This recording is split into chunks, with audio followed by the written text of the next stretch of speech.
สนุนโดยแอปวันดีคอนเทนต์จริตไทยเพื่อคนไทยดาวน์โหลดได้แล้ววันนี้ยาแคปซูลขมิ้นชันอุ้ยอันบรรเทาการท้องอืดท้องเฟ้อ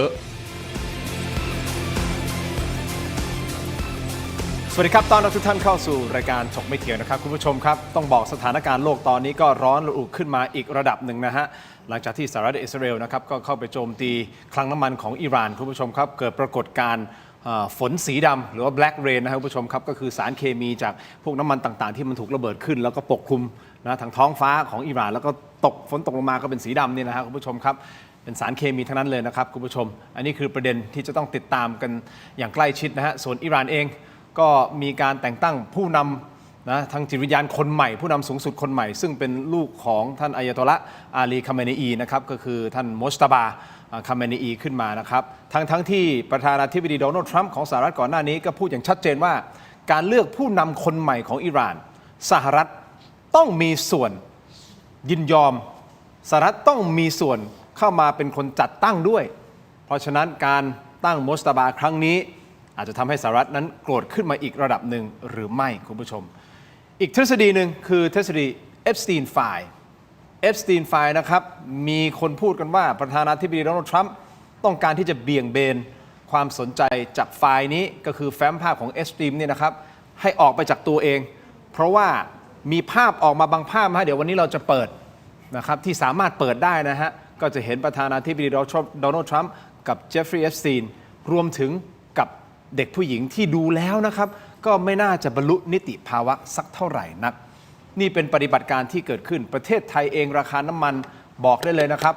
ว่าปั๊มน้ำมันตามที่ต่างๆตอนนี้ก็ขึ้นราคากันแล้วนะครับและที่บอกจะตรึงราคา15วันมันได้ผลจริงหรือไม่แล้วหลังจากนี้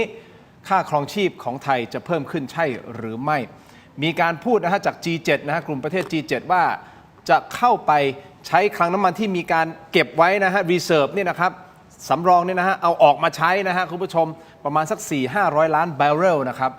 เอาละสถานการณ์โลกก็คงจะต้องติดตามกันต่อไปรวมถึงสหรัฐมีการปล่อยคลิปออกมาซึ่งเป็นคลิปนี่คือดูแล้วเหมือนหนังฮอลลีวูดเลยนะฮะมาวิเคราะห์สถานการณ์กับ2ท่านครับท่านแรกครับเป็นนักธุรกิจนะครับในมุมมองของนักธุรกิจกับเหตุการณ์ครั้งนี้มองอย่างไรคุณทอมเครือโสพลครับสวัสดีครับส่วนซ้ายมือของผมครับก็เป็นนักวิเคราะห์ข่าวแล้วก็จริงๆก็เป็นบรรณาธิการข่าวต่างประเทศนะครับติดตามข่าวสารต่างประเทศมาอย่างยาวนานนะครับคุณบาริน สัจเดียวครับสวัสดีครับคุณบาริน สวัสดีครับ ขอบคุณทั้งสองท่านที่ให้เกียรติรายการถกไม่เถียงครับเอาประเด็นแรกก่อนเลยนะครับผู้นำคนใหม่นะครับก็คือมุจตบาคาเมนีอีซึ่งเป็นลูกชายของท่านอายาโตละห์อาลีคาเมนีอีซึ่งท่านก็ถูกทางด้านของสหรัฐอิสราเอลสังหารไปนะครับคุณผู้ชมครับอันนี้สืบทอดตำแหน่งผู้นำสูงสุดต่อจากบิดาเลยนะครับและมีการวิเคราะห์ว่าท่านมุจตบาท่านนี้เป็นสายเหี่ยวนั่นหมายความว่าไม่ยอมแน่แหละการสู้รบก็น่าจะเข้มข้นขึ้นหลังจากนี้ใช่หรือไม่คุณผู้ชมครับแต่ประธานาธิบดีโดนัลด์ทรัมป์เองก็บอกเฮ้ยเดี๋ยวก่อนนะเราต้องเห็นชอบด้วยนะที่จะตั้งใครก็แล้วแต่พอตั้งมุจตบาขึ้นมาเนี่ยทำให้ควันออกหูหรือเปล่าแสดงว่าทรัมป์กำลังทำตัวเหมือนเป็นอะไรฮะเจ้าของเมืองขึ้นเหรอเป็นนักล่าอาณานิคมเหรอในมุมของคุณทอมคุณมองยังไงกับประเด็นนี้ครับประเด็นไหนว่าทรัมป์เป็นเจ้าของโลก โอเคทั้งหมดเกี่ยวกับการแต่งตั้งท่านมุจตบาขึ้นมาซึ่งเป็นสายเหี่ยวนะคือตามกฎเนี่ยนะครับของประเทศอิหร่านแล้วเนี่ยนะคืออย่าลืมนะอิหร่านเนี่ยเพิ่งมีผู้นำมา2คนเองนะครับตอนแรกก็อายาโตละห์โคเมนีแล้วก็มาคุณพ่อของคนนี้ใช่ไหมครับนี่คือคนที่3ครับโดยที่จริงๆแล้วเนี่ยเขาไม่มีกฎเหมือนกับประเทศที่มีกษัตริย์หรืออะไรนะที่ต้องโดนลูกชายหรือลูกสาวต้องได้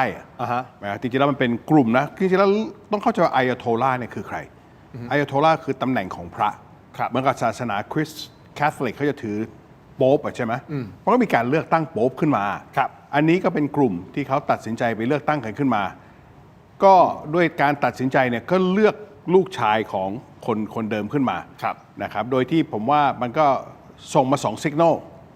ว่าที่ทรัมป์บอกว่าคุณต้องมีบทบาทเลือกด้วยเนี่ยเขายกนิ้วกลางให้เลยนะ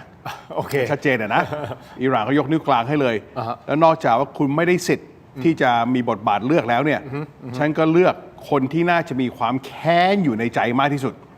เพราะต้องเข้าใจนะว่าทั้งพ่อทั้งแม่ทั้งครอบครัวเขาเนี่ยถูกอิสราเอลกับอเมริกาเนี่ยสังหารชีวิตหมดเลยนะครับคณะต้องกลับมาดูแล้วล่ะว่าอันนี้เป็นสัญญาณบวกหรือสัญญาณลบ อาจจะเป็นวิธีที่รัฐบาลอิหร่านคิดว่าโอเคฉันเลือกคนนี้ขึ้นมาเพื่ออย่างน้อยป้องกันหน้าไว้ก่อน ครับ ว่าฉันไม่ได้ยอมอเมริกาทุกอย่าง อันนี้หักหน้าเลยไหมผมถามงี้ ไม่ เลย พี่ เดี๋ยวถามคำเดียวกับคุณบา พี่ นิ จะมองวิเคราะห์แปลกๆอ่ะพี่จะมองวิเคราะห์แปลกๆว่าเนี่ยจะเป็นทางออกของอิหร่านอันหนึ่งที่จะมาเจรจาสักทีแล้ว คือไม่ได้ให้คนของประเทศเขาคิดว่าฉันยอมทุกอย่างอ่ะ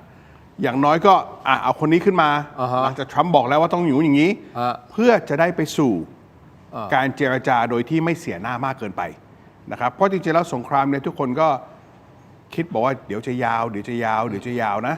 พี่มองไม่ออกเลยว่ามันจะยาวมากกว่าอีก10 วันได้ยังไงอะ เอ้าแสดงว่าคุณทอมมองว่าอีกไม่เกิน10 วันน่าจะจบงี้แหละฮะ พี่พูดมาตั้งแต่วันแรกแล้วสงครามนี้ไม่ยาวนะครับน ไม่ เป็น ยืดเยื้อไม่ยืดเยื้อ ไม่ยืดเยื้อเด็ดขาดมันไม่มีโจทย์ที่จะยืดเยื้อไงเพราะจริงๆแล้วมันไม่มีโจทย์ที่จะเข้าไปตั้งแต่วันแรกแล้วนะคือมันไม่มีโจทย์ที่จะเข้าไปเลยกับคนก็มาเทียบกันกับระหว่างรัสเซียกับยูเครน ครับ คนละเรื่อง อันนั้นรัสเซียเขาอยากได้พื้นที่กลับ อันนั้นรัสเซียเขาอยากให้ยูเครนเนี่ยไม่ไปจอยเนโตอันนี้ก็คือว่าอิสราเอลเนี่ยกับอเมริกาตัดสินใจกันว่าถึงเวลาแล้วที่จะไปจัดการประเทศที่เป็นศัตรูกับอเมริกามา 47 ปีนะ หรือเป็นศัตรูกับ ปี อิสราเอลมาด้วยใช่ไหม แน่นอน อันนี้เป็นศัตรูตลอดชีวิต อ่า นะ โดยที่จริงๆแล้วเนี่ยเดี๋ยวให้น้องเขาวิเคราะห์ก่อนนะ เดี๋ยวพี่จะมาบอกให้ฟังว่าทำไมมันถึงจะจบเร็ว แต่สำหรับการเลือกตั้งคนเนี้ยจริงๆแล้วเนี่ยบทบาทเนี่ยนะของอิหร่านเนี่ยไม่ได้อยู่กับอายาโทลาคนเดียวหรอก อยู่กับเขาเรียกว่า Iranian Revolutionary Guard IRGC เนี่ยพวกเนี้ยแหละคือพวกที่มีบทบาทจริงนะครับงั้นตอนนี้ก็คือว่าต้องมารอดูแล้ว ครับ ว่าอะไรจะเกิดขึ้นหน้าแต่การเลือกตั้งคนคนนี้ไม่ได้ดีขึ้นไม่ได้เลวลงแต่เพียงอิหร่านส่งซิกยกนิ้วกลางอ่ะ อ่า ให้ทรัมป์บอกว่า I don't care I don't care คุณมา เพื่ออาจจะอย่างน้อยถ้าต้องยอมแพ้ขึ้นมานะก็ยังพูดกับประชาชนได้เต็มที่ว่าเห็นไหม อ๋อโอเคเข้าใจมุมนี้แล้ว ฉันยังคุมสถานการณ์ได้อยู่ คุณบารินมองยังไงฮะนี่เป็นการหักหน้าทรัมป์ไหมจากการติดตามข่าวสารต่างๆ หรือว่าเราต้องเข้าใจเรื่องของอิหร่านมากกว่าที่เราเข้าใจนะตอน คือสงครามมันไม่ได้เพิ่งเริ่มเมื่อวันที่ 28 กุมภาพันธ์นะครับ ครับ มันเริ่มมาตั้งแต่ 1950 จน 1979 มีปฏิวัติอิสลามใช่ไหมครับ แล้วอายาโตลลาห์โคไมนีต่อด้วยคาเมนายนะครับ แล้วอยู่มา 30-40 กว่าปีเนี่ยกลุ่มที่เลือกเนี่ยเขามีชื่อว่า Assembly of Experts ซึ่งก็เป็นคณะนักบวช 88 คนที่เลือกใช่ไหมครับ ครับ ก็เขาก็วิเคราะห์กันคือชาวอิหร่านส่วนหนึ่งก็อาจจะไม่ได้คิดว่าจะเป็นการส่งมอบอำนาจจากพ่อสู่ลูก หรือเป็นของตระกูลใดตระกูลหนึ่ง ครับ ครับแต่คิดว่าน่าจะเป็นบทบาทหรือความสัมพันธ์ของตัวโมจตบากับอิหร่าน Revolutionary Guard Corps หรือ IRGC มากกว่านะครับที่เขาไม่ใช่หน้าใหม่อะครับแต่เขาอยู่ behind the scene มาตลอดใช่ไหมครับ แล้วก็อายุก็ 56 เกิดปี 1969 แล้วก็ไม่ได้เป็นคนโตด้วยนะครับเพียงแต่ว่าอาจจะมีบทบาทก่อนหน้านี้ แล้วก็มีข้อกล่าวหาว่าเขาอยู่เบื้องหลังการเลือกตั้งที่ได้ผู้นำที่เคยออกมาประกาศว่าจะลบอิสราเอลออกจากแผนที่โลกมักมูดอัฮมัดีเนจาดตอนนั้นนะครับว่าเขาก็มีส่วนทำให้มักมูดอัฮมัดีเนจาดซึ่งก็เป็นสายเหี่ยวเหมือนกันเป็นฮาร์ดไลเนอร์เหมือนกันเนี่ยได้รับชัยชนะในครั้งนั้นด้วย หรือว่าแม้แต่การปราบปรามผู้ประท้วงที่เห็นต่างอะไรเงี้ยนะก็มีชื่อของเขาอยู่ด้วยตลอดเวลานะครับก็เลยคิดว่าน่าจะเป็นเหตุผลนี้มากกว่าความเป็นลูกของคาเมนัยนะครับแต่ดูจากสื่ออิหร่านที่ออกมาประกาศแล้วเนี่ยมันมีทั้ง2เหตุผลนะครับมันเหมือนกับว่าเขารู้สึกว่าผู้นำทางจิตวิญญาณของเขาถูกปลิดชีพอะครับถูกสังหารนะใช่ไหมครับซึ่งคำที่เขาใช้เนี่ยแล้วมันเกิดในช่วงเดือนรอมฎอนด้วยเนี่ยนะครับคือมันจะเป็นการเหมือนกับเสียสละเป็นการพลีชีพอะฮะ martyrdom อะฮะมันไม่ใช่ว่า assassinated นะฮะ it's martyrdom แม้แต่เด็กนักเรียนกับครูที่โรงเรียนที่มีนับ 160 กว่ารายก็ใช้คำว่า martyrdom เหมือนกันนะครับก็คือมันเป็นการเสียสละชีพเพื่อดำรงไว้ซึ่งศาสนาใช่ไหมครับเพราะฉะนั้นเนี่ยพอเขาประกาศชื่อคาเมนัยเนี่ยคือเหตุผลหนึ่งที่อยากจะเลือกโมจตบาก็คือเพื่อที่จะดำรงไว้ซึ่ง legacy ของคาเมนัยซึ่งถูกสังหารถูกปลิดชีพไปในก่อนวาระที่เหมาะสม แล้วก็ด้วยวิธีการที่ละเมิดกฎสหประชาชาติ หรือละเมิดอธิปไตยนะครับ คืออย่างที่ทำกับนิโคลัสมาดูโรใช่ ข ไห อ ม ง ครับ เวเนซุเอลา เวเนซุเอลาหรือที่แบบมีบทบาทว่าจะต้องตั้งเดลซี่โรดริเกสขึ้นมาแทนอะไรอย่างเงี้ยคือทรัมป์คงคิดว่าเวเนซุเอลาคืออิหร่านนะแต่ผมว่าเวเนซุเอลากับอิหร่านคือ มันคนละบท คนละบริบทกันนะครับเวเนซุเอลาคืออิหร่านก็มีประธานาธิบดีนะครับไม่ใช่ไม่มี แต่นี่คืออายาโตลลาห์อาลีคาเมนายซึ่งเป็น spiritual leader ใช่ไหม ผู้ ครับ นำจิตวิญญาณใช่ไหม ก็เหมือนอย่างที่คุณทอมบอกอะฮะก็เหมือนเขาคริสเตียนที่มีโป๊ปใช่ไหมครับ หรือพุทธของเรามี พระสังฆราชอะไรเงี้ยคือมันมากกว่านั้นไงฮะเพราะฉะนั้นเนี่ยมันอาจจะจบคือแล้วแต่ definition ของคำว่าจบอะครับ อ่าฮะ คือจบในแง่รูปธรรม แต่ความแค้นมันไม่จบไงฮะผมกังวลตรงนั้นมากกว่า มันแหมจะจบในบริบทของใครครับต้องถามจบในคอนเท็กซ์ของใครใช่ไหมครับ แต่ว่าสิ่งที่มันเกิดขึ้นเนี่ยมันไม่ผมว่ามันไม่ได้จบคือมัน ongoing อะมันจะไปเรื่อยๆอะครับ โอเคถ้าอย่างนี้ แล้วการเอาคืนหรือว่าการล้างแค้นมันจะมาในจังหวะที่อีกฝั่งหนึ่งก็ไม่รู้ตัวฮะ คุณบาริน เกรงว่าจะเป็นเช่นนั้น กำลังจะสื่อว่าอาจจะมีการล้างแค้นมีการเอาคืนโดยที่ ที่ผ่าน อาจจะไม่ มา ใช่วั มัน น นี้ ก็เป็น ไม่ใช่ แพทเทิร์นเราก็เห็นอย่างนี้มาตลอดอยู่แล้วไม่ใช่เหรอครับ ที่ผ่านมาในโลกเนี่ยตั้งแต่มีการผลิตอาวุธมีการทำสงคราม หรือมีความขัดแย้งเกิดขึ้นในตะวันออกกลางเนี่ยมันก็ไม่มีคำว่าสงครามจะจบอะฮะ แสดงว่าการตั้งท่านโมสบาขึ้นมาโอเคหนึ่งมิติของคุณบารินพูดไปแล้วถูกต้องไหมค ครั รับบ แต่มิติหนึ่งคือเหมือนเป็นการที่อย่างที่คุณทอมบอกแล้วป่ะฮะว่าเหมือนกับว่าไม่สนใจนะอเมริกาคุณจะมากำหน มั ด นเป็นเรื่องของ ไม่ได้ ศักดิ์ศรีอะครับ โอเค คือทรัมป์เป็นใครฮะที่จะไปสั่งว่าคุณจะเลือกใครขึ้นมาเนี่ยผมจะต้อง have a say หรือต้องมีบทบาท หรือถ้าเกิดเลือกคนนี้ขึ้นมาแล้วก็คงอยู่ได้ไม่นานอืม เขาพูดคำนี้ชอบพูดนะ ใช่ เรื่องคนนี้ขึ้นมาจะอยู่ได้ไม่นาน ครับก็มันก็เป็น threat ก็เป็นการขู่อะฮะคือคุณทินต้องไม่ลืมว่าผมมองว่าสงครามที่กำลังเกิดขึ้นตอนนี้เนี่ยมันมีทั้งบนสมรภูมิ แล้วมันก็มีทั้ง information warfare ก็เป็นสงครามชิงความได้เปรียบในเรื่องของการใครปล่อยข้อมูลข่าวสารออกไปก่อน ใครจะ bluff ใครแล้วสื่ออยู่ฝั่งใครใช่ไหมครับ narrative ไม่เหมือนกันเลยนะครับ หรือว่าวิธีการเล่าเรื่องการนำเสนอการเขียน headlines การเล่าเนื้อข่าว ฮะ ต้องดูเลยว่ามาจากค่ายไหน เพราะแต่ละค่ายมันก็จะมี agenda ของตัวเอง ใช่ ไหมฮะในการท ใช่ ำถ้าพูดถึงข่าวสารแล้วนะครับที่เคยวิเคราะห์เบื้องต้นก่อนนะแต่พูดถึงข่าวสารคุณผู้ชมครับ เป็นสงครามข่าวสาร ขณะที่สหรัฐอเมริกาใช้โซเชียลมีเดียแบบตัดต่อแบบแพรวๆแบบซีนิมาติกเลยนะฮะเป็นคลิปตัดเร็วออกมาแบบดูแล้วเหมือนเป็นหนังฮอลลีวูดเลยนะฮะคุณผู้ชมครับเดี๋ยวทีมงานของผมมีเตรียมบางช่วงบางตอน รู้สึก ของ มีดาราคนหนึงออกมาประท้วงนี่มันเหมือนกับใช้คลิปในหนังเลยมั้ง ใช่เบนสติลเลอร์ออกมาประท้วงว่าให้คุณเอาคลิปของจากหนังของผมไปใช้ได้ยังไง ใช่ เรามีบางช่วงบางตอนของคลิปนั้นไหม ครั ฮะ บ ที่มีการปล่อยออกมาเป็นชุดๆนะฮะเอามาดูเป็นตัวอย่างสักหนึ่งคลิปครับเชิญครับ We're playing for keeps. Our warfighters have maximum authorities granted personally by the President and yours truly. Our rules of engagement are bold, precise, and designed to unleash American power, not shackle it. We are punching them while they're down, which is exactly how it should be. นี่คือการสื่อสารออกมาจากทางด้านของฝั่งอเมริกาเขาถนัดอยู่แล้วในการทำคลิปอะไรแบบนี้ใช่ไหม ไม่รู้เขาใช้ I.O. ใคร ใช้ I.O. ของประเทศไทยป่ะเนี่ย ไม่ใช่มั้ง ใช้ชั้น 14 อะไรของ ไม่รู้ ของไม่ได้ ไม่ใช่ ไม่ใช่เลยนะสเปกเตอร์ใช่ไหม แต่อันนี้คือเขาออกมานะฮะแล้วก็มีการวิเคราะห์ว่าการสื่อสารของทางด้านของอิหร่านเอง ไม่ได้แพรวๆเท่าหรือว่าช้ากว่าสหรัฐอเมริกา ตรงนี้มันมีข้อได้เปรียบเสียเปรียบอย่างไรบนสงครามข่าวสารที่คุณวารินได้อธิบายไปเมื่อสักครู่นี้นะครับอันนี้คือหนึ่งในประเด็นที่จะพูดคุยกันนะครับคุณผู้ชมครับส่วนเอฟสตีนไฟล์จริงๆอยากให้ทั้งสองท่านวิเคราะห์ในประเด็นนี้เหมือนกันเพราะเอฟสตีนไฟล์หรือว่าไฟล์ลับของเอฟสตีนเนี่ย ครับ ตรงนี้แหละครับที่หลายคน น้อง บก ต้อง ว่า อธิบายก่อน อ่า ว่า Epstein file คือผมเคยพูดในรายการนี้เมื่ออาทิตย์ที่แล้ว อ๋อเหรอ ใช่ไหมครับเดี๋ยวเราจะมาขยายเพิ่มเติมว่าเอฟสตีนไฟล์มันมีความสำคัญอย่างไรทำไมมีทฤษฎีสมคบคิดบอกว่าทรัมป์ต้องการ แต่รู้ใช่ไหม ได้เกรด วันที่ Epstein file ปล่อยออกมาเนี่ย ฮะ มีคนโทรมาหาพี่เพียบเลย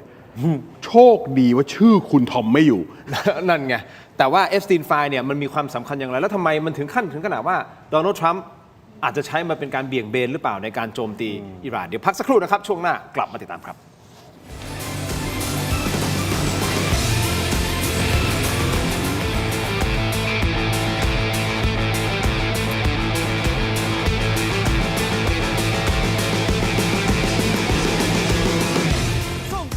ดชื่นถึงบ้านคุณกับมะยงชิดลูกใหญ่ คัดพิเศษจากสวน เนื้อฉ่ำหวานอมเปรี้ยว เปลือกบาง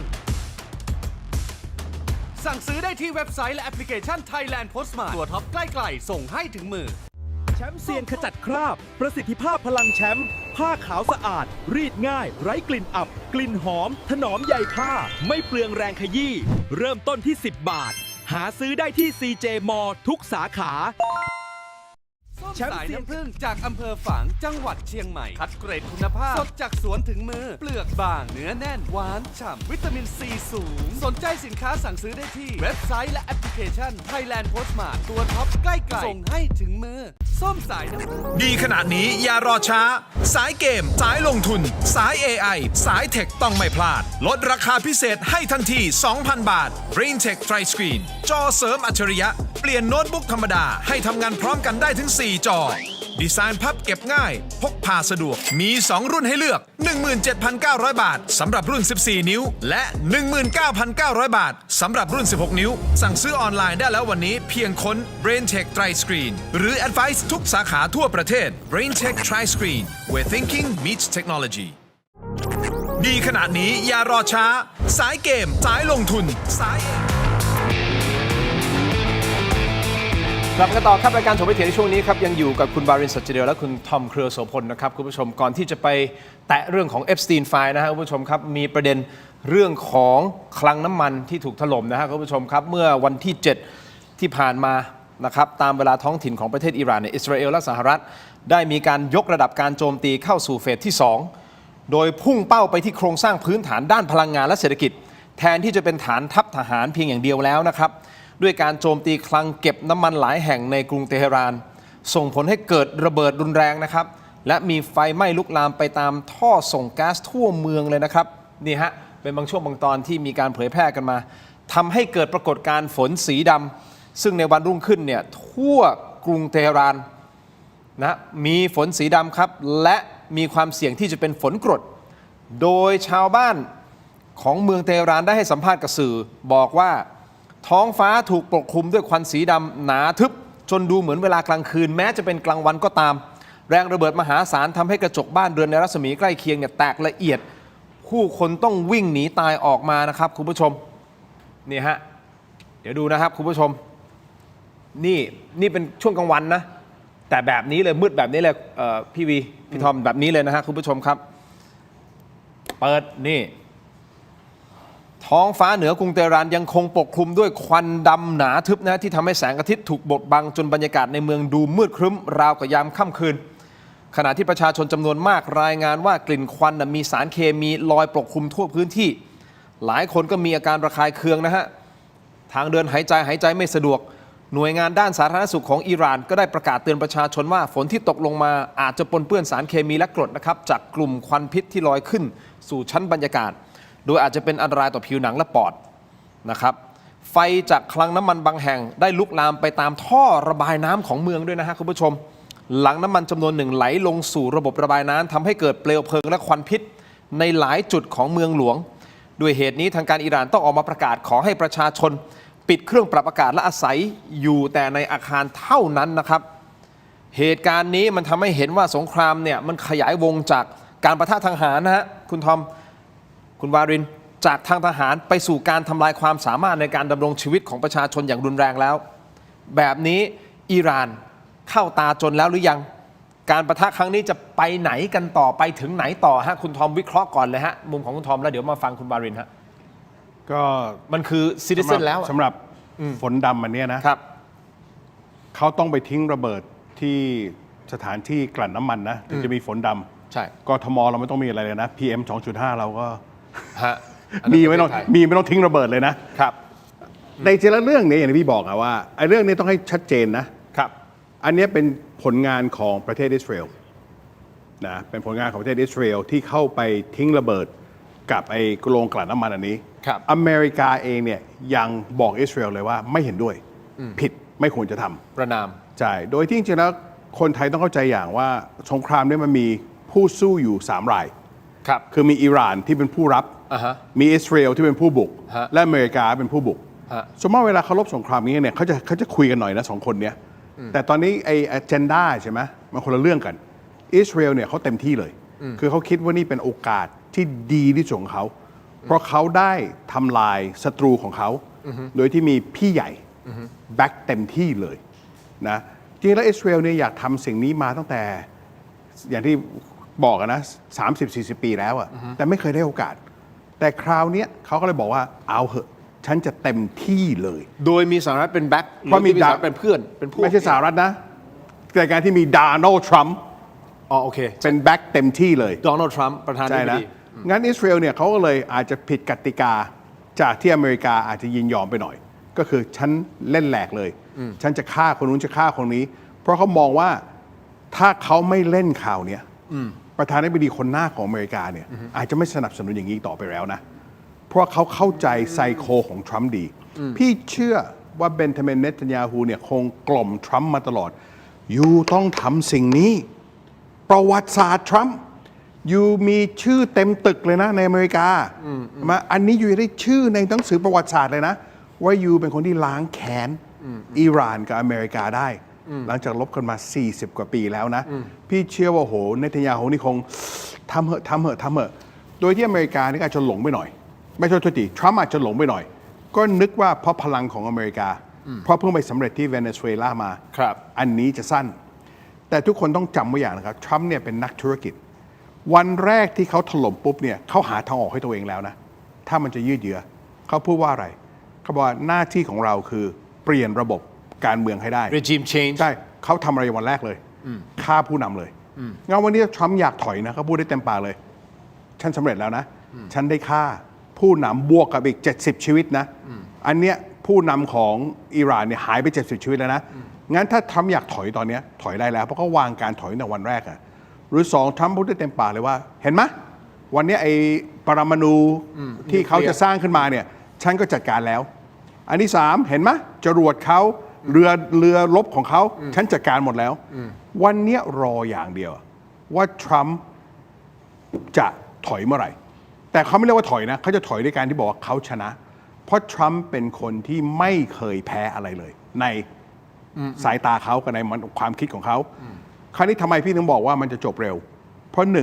1วันนี้ราคาน้ำมันเนี่ยที่อเมริกาเนี่ยเกิน$100ต่อ barrel แล้วนะครับ2พี่เชื่อว่าพรุ่งนี้ตลาดหลักทรัพย์อเมริกาเปิดขึ้นมาเนี่ยน่าจะดิ่งมาคือมา วันนี้ประเทศไทยเองก็ดิ่งไป40กว่าจุด ประเทศโลกก็ดิ่งเยอะมาก แล้วตอนนี้สิ่งที่อิหร่านทำเนี่ยที่ทำให้ทรัมป์กำลังปวดหัวที่สุดคืออะไร คืออิหร่านเขาเล่นกลยุทธ์อันธพาลไงฉันยิงจรวดมันเข้าทุกประเทศเลยนะแล้วพี่ก็เคยพูดไว้แล้วว่าเขามีไพ่อันหนึ่งที่เขายังไม่ได้ทำแต่พอพี่พูดปุ๊บไปออกรายการปุ๊บอีก2 วันทำเลยก็คือยิงจรวดเข้าไปในโรงกลั่นน้ำให้ประเทศพวกนี้ดื่มคือต้องเข้าใจนะประเทศพวกนี้ไม่มีน้ำดื่มนะเขาต้องมีไอ้โรงพวกนี้ไปกลั่นน้ำทะเลมาเป็นเขาก็ยิงแล้ววันเนี้ยซาอุคาตาร์ UAE ก็ต้องส่งซิกให้ทรัมป์แล้วอ่ะเฮ้ยเอายังยูก็ชนะแล้วนี่ พอเหอะอย่างนี้ พอเหอะ ถอยได้ แล้วยูก็ชนะแล้ว เพราะตั้งแต่วันแรกพอพี่ฟังข่าวนะที่ทรัมป์บอกเลยว่าฉันอย่างเงี้ยเขา always หาทางออกให้ตัวเองงั้นวันนี้ในสายตาของคนอเมริกาเนี่ยทรัมป์ชนะแล้ว เพราะฉะนั้นคุณทอมเชื่อว่าอันนี้แหละอีกไม่นานเขาก็จะประกาศว่าชัย มัน ชนะ นาน แล้ว ไม่ ก็ ได้ เพราะว่ามันมีอีกโจทย์เดียวเลยไงถ้าทรัมป์อยากให้ยืดยาวเนี่ยก็ต้องส่งทหารอเมริกาเข้าอิหร่านอันนี้คนอเมริกันรับไม่ได้เลยถ้าส่งกองทัพเข้าไปเนี่ยมันรับไม่ได้เลย แล้วในประวัติศาสตร์ของการรบนะครับเครื่องบินคุณจะดีแค่ไหนจรวดคุณจะดีแค่ไหนนะมันไม่เคยมีใครชนะเพราะว่าการทิ้งระเบิดจากอากาศอย่างเดียวไงดูเวียดนามเป็นต้นตอนแรกก็ทิ้งระเบิดกันสุดท้ายแล้วต้องส่งคนเข้าไปมาอิรักสุดท้ายแล้วก็ต้องส่งคนเข้าไปอันเนี้ยเป็นสิ่งเดียวที่เป็นเส้นขีดเลยที่ชาวอเมริการับไม่ได้จริงๆ คุณวารินมองไงครับติดตามข่าวสารในประเด็นนี้เลยคลังน้ำมันข้อที่1เนาะ ครับ ข้อที่2เรื่องของชัยชนะที่คุณทอมมองว่าเอ้ยเขาชนะแล้วถือว่าชนะแล้วเพราะว่าบรรลุเป้าหมายแล้วและจริง ๆ การสู้รบครั้งนี้มันคือระหว่างอิสราเอลกับอิหร่านมากกว่าที่จะเป็นสหรัฐอเมริกากับอิหร่าน ครับก็ต้องกลับไปที่ Epstein Files นั่นไง ของ โอเค คุณทีมนั่นแหละ อ่า คือ narrative หรือว่าวิธีการนำเสนอข่าวที่ผมตามดูเนี่ยมันก็มีทิศทางหนึ่งที่ก็บอกว่า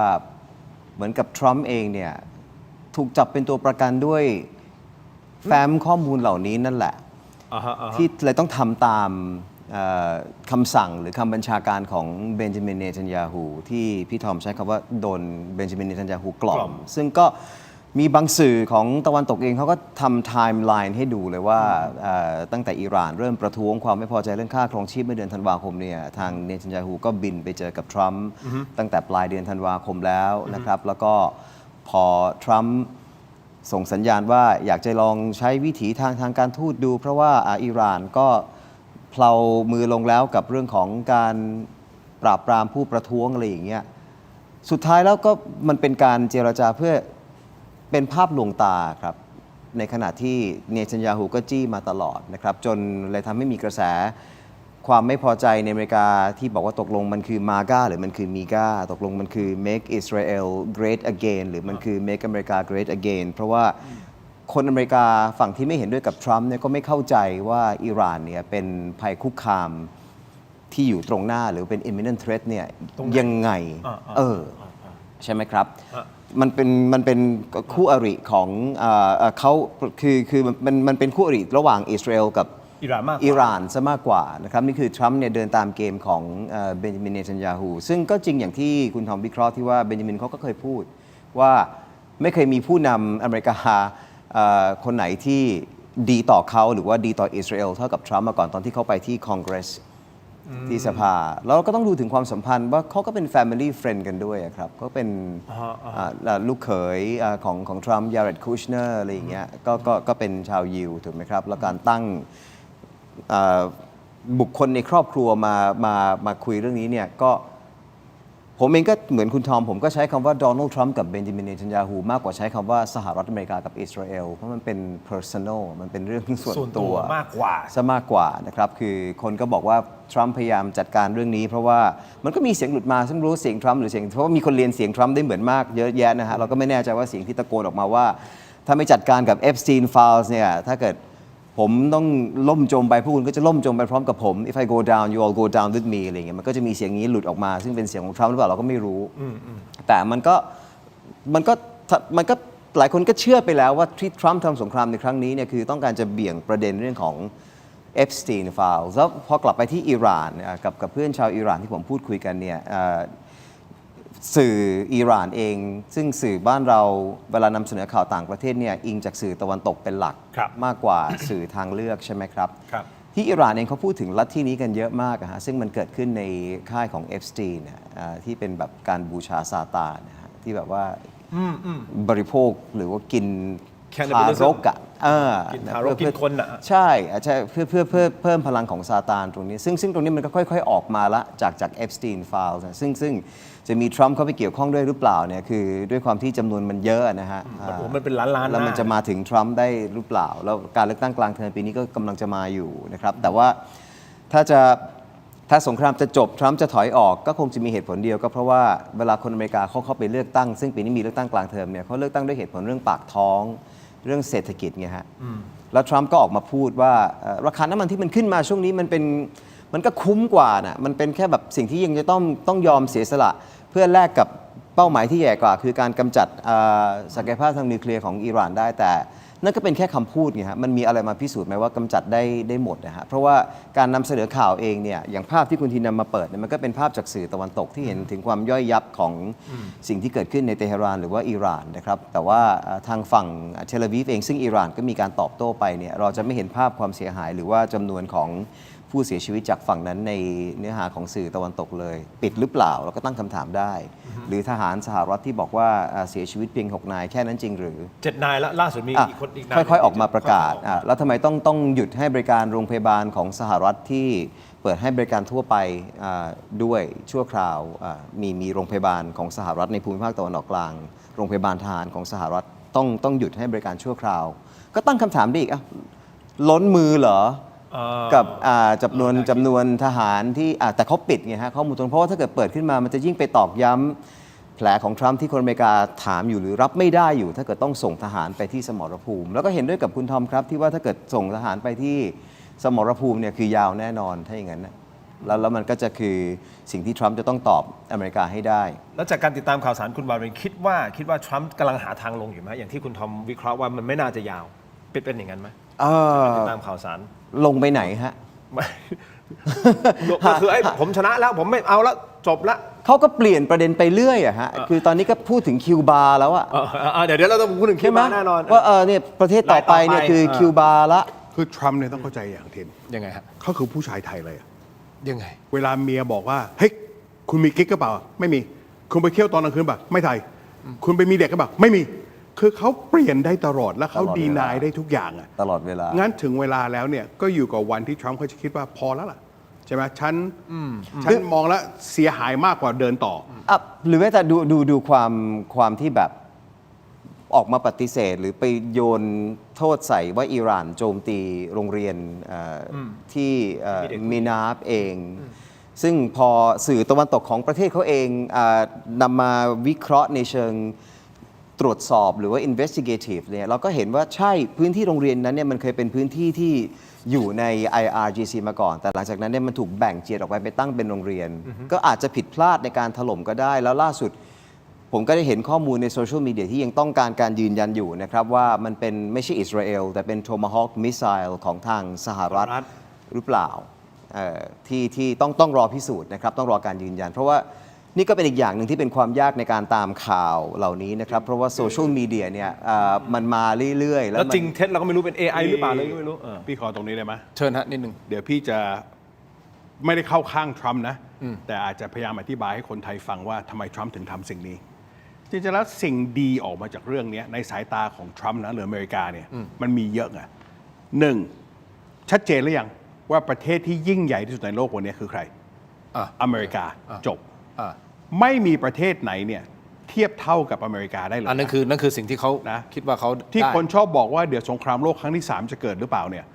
จากการกระทำคราวเนี้ชัดเจนมากแล้วนะว่าสงครามโลกครั้งที่ 3 ไม่มีทางเกิดเลย เพราะอะไรเพราะอิหร่านเนี่ยเป็นเพื่อนกับจีนกับรัสเซียนะจีนกับรัสเซียยังไม่กล้าเลย ที่จะเข้ามาป้องกันเพื่อนของตัวเอง เพราะอะไรเพราะอาวุธอเมริกาเนี่ยมันดีจริง อย่าลืมนะไอ้รักษาความปลอดภัยให้อิหร่านเนี่ยจากอากาศเนี่ยมาจากเรดาร์ที่เมืองจีนกับรัสเซียไปสร้างให้หมดเลยนะก็แปลว่าชัดเจนมากว่าโอ้อเมริกาแม่งถล่มทลายได้เต็มที่งั้นวันเนี้ยทรัมป์เองเนี่ยในสายตาเขาคือว่าเขาเป็นประธานาธิบดีในช่วงที่อเมริกาเนี่ยมีพลังมากที่สุด คือเขาคิดว่าเขายิ่งใหญ่ที่สุดว่างั้ ถู น ก เถ ต้อง อะ งั้นทรัมป์ในการเป็นนักธุรกิจเนี่ยนักธุรกิจเนี่ยเขาไม่มีวินวินนะเขามีแต่วินลูสในสายตาทรัมป์ใช่ไหมเขาเป็นนักธุรกิจอย่างนั้นนะวินวินเขาไม่เอานะเขาเอา อัน วิ นี้ น มุม ลูส ของนักธุรกิจเหมือนกัน แต่มันก็ทำให้จบ นะไม่ได้พอวินลูสปุ๊บเนี่ยเขาบอกว่าก็ฉันมีได้เปรียบทุกอย่างอะและการที่ไปทำอิหร่านเขาเนี่ยคนที่โดนกระทบคือใคร คือจีนเรื่องน้ำมัน คือรัสเซียเรื่องน้ำมันเรื่องรบกับยูเครนนะอินเดียคือประเทศพวกนี้ตอนนี้รู้หรือยังว่าใคร number one งั้นทรัมป์เนี่ยต้องอย่าเข้าใจผิด เวลาเราไปนิวยอร์กหรือเราไปเวกัสนะจะเห็นป้าย ครับ ทรัมป์ทรัมป์ทรัมป์ทรัมป์ ครับ คราวเนี้ยในสมุดประวัติศาสตร์เนี่ย ครับ แล้วเดี๋ยวทรัมป์เขาจะเขียนเองด้วยนะ เขาจะบอกว่าเห็นไหมฉันเป็นประธานาธิบดีที่ทำให้อิหร่านที่เป็นอันตพาลของโลกนะไอ้ที่มันระเบิดนู่นระเบิดเนี่ยมาจากอิหร่านทั้งนั้นสุดท้ายแล้วฉันเนี่ยโดนัลด์ทรัมป์เนี่ยเขาเรียกว่า the new American era เลยอะคือฉันจัดการทุกอย่าง เขาคิดอย่างนั้นเขามองอย่างนั้น เขาเลยจัดการข่าวอย่างนั้นพี่พูดให้ฟังนะเรื่อง FC เรื่องเนี้ยไม่ได้เป็นเรื่องโจทย์ใหญ่ของทรัมป์เลย เอาอย่างนี้ไหนๆพูดถึงเรื่อง Epstein แล้วคุณผู้ชมครับ เดี๋ยวเราช่วงหน้ากลับมาขยายกันต่อแน่นอนนะฮะเรื่องของ Epstein File นะผมอยากลงลึกนิดนึงนะครับว่า Epstein File เนี่ยสรุปแล้วเนี่ยมันมีอะไรถึงขนาดที่ทรัมป์จะต้องเบี่ยงเบนประเด็นหรือเปล่านะฮะข้อที่ 1 ข้อที่ 2 ครับประธานาธิบดีของอิหร่านออกมาขอโทษนะฮะไม่ได้บอกแสดงความเสียใจแต่ออกมาขอโทษเพื่อนบ้านในหลาย ๆ ประเทศที่ทางด้านของอิหร่านเนี่ยไปถล่มการขอโทษครั้งนี้มีนัยยะอย่างไร คือเป็นการส่งสัญญาณอะไรหรือเปล่า อันนี้น่าสนใจนะคุณผู้ชมครับ เพราะการที่ประธานาธิบดีจะออกมาขอโทษว่าเราพลาดไปแล้วเราไม่ควรแล้วที่จะไปทำเพื่อนบ้านของเรา เพราะว่าเขาถูกบีบเรื่องของเศรษฐกิจด้วยหรือเปล่า ถูกบีบซะจนไม่มีทางแล้วหรือเปล่าคุณผู้ชม พักสักครู่ครับช่วงหน้ากลับไปตามครับ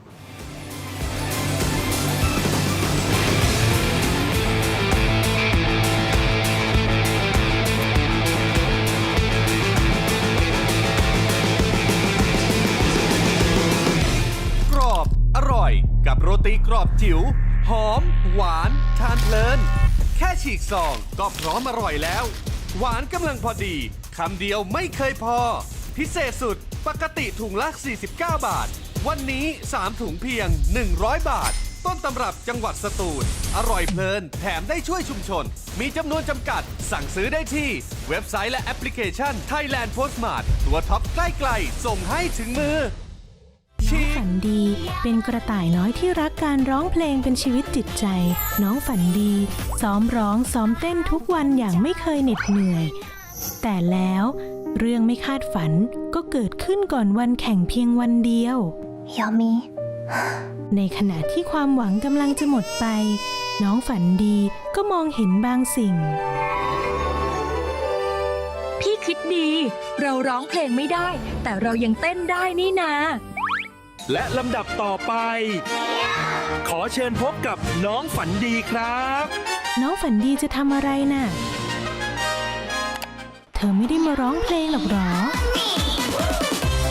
ว้าว ถึงจะร้องเพลงไม่ได้ แต่น้องฝันดีก็เปลี่ยนวิกฤตให้เป็นการแสดงที่ยอดเยี่ยม พร้อมกับเพื่อนๆของเธอ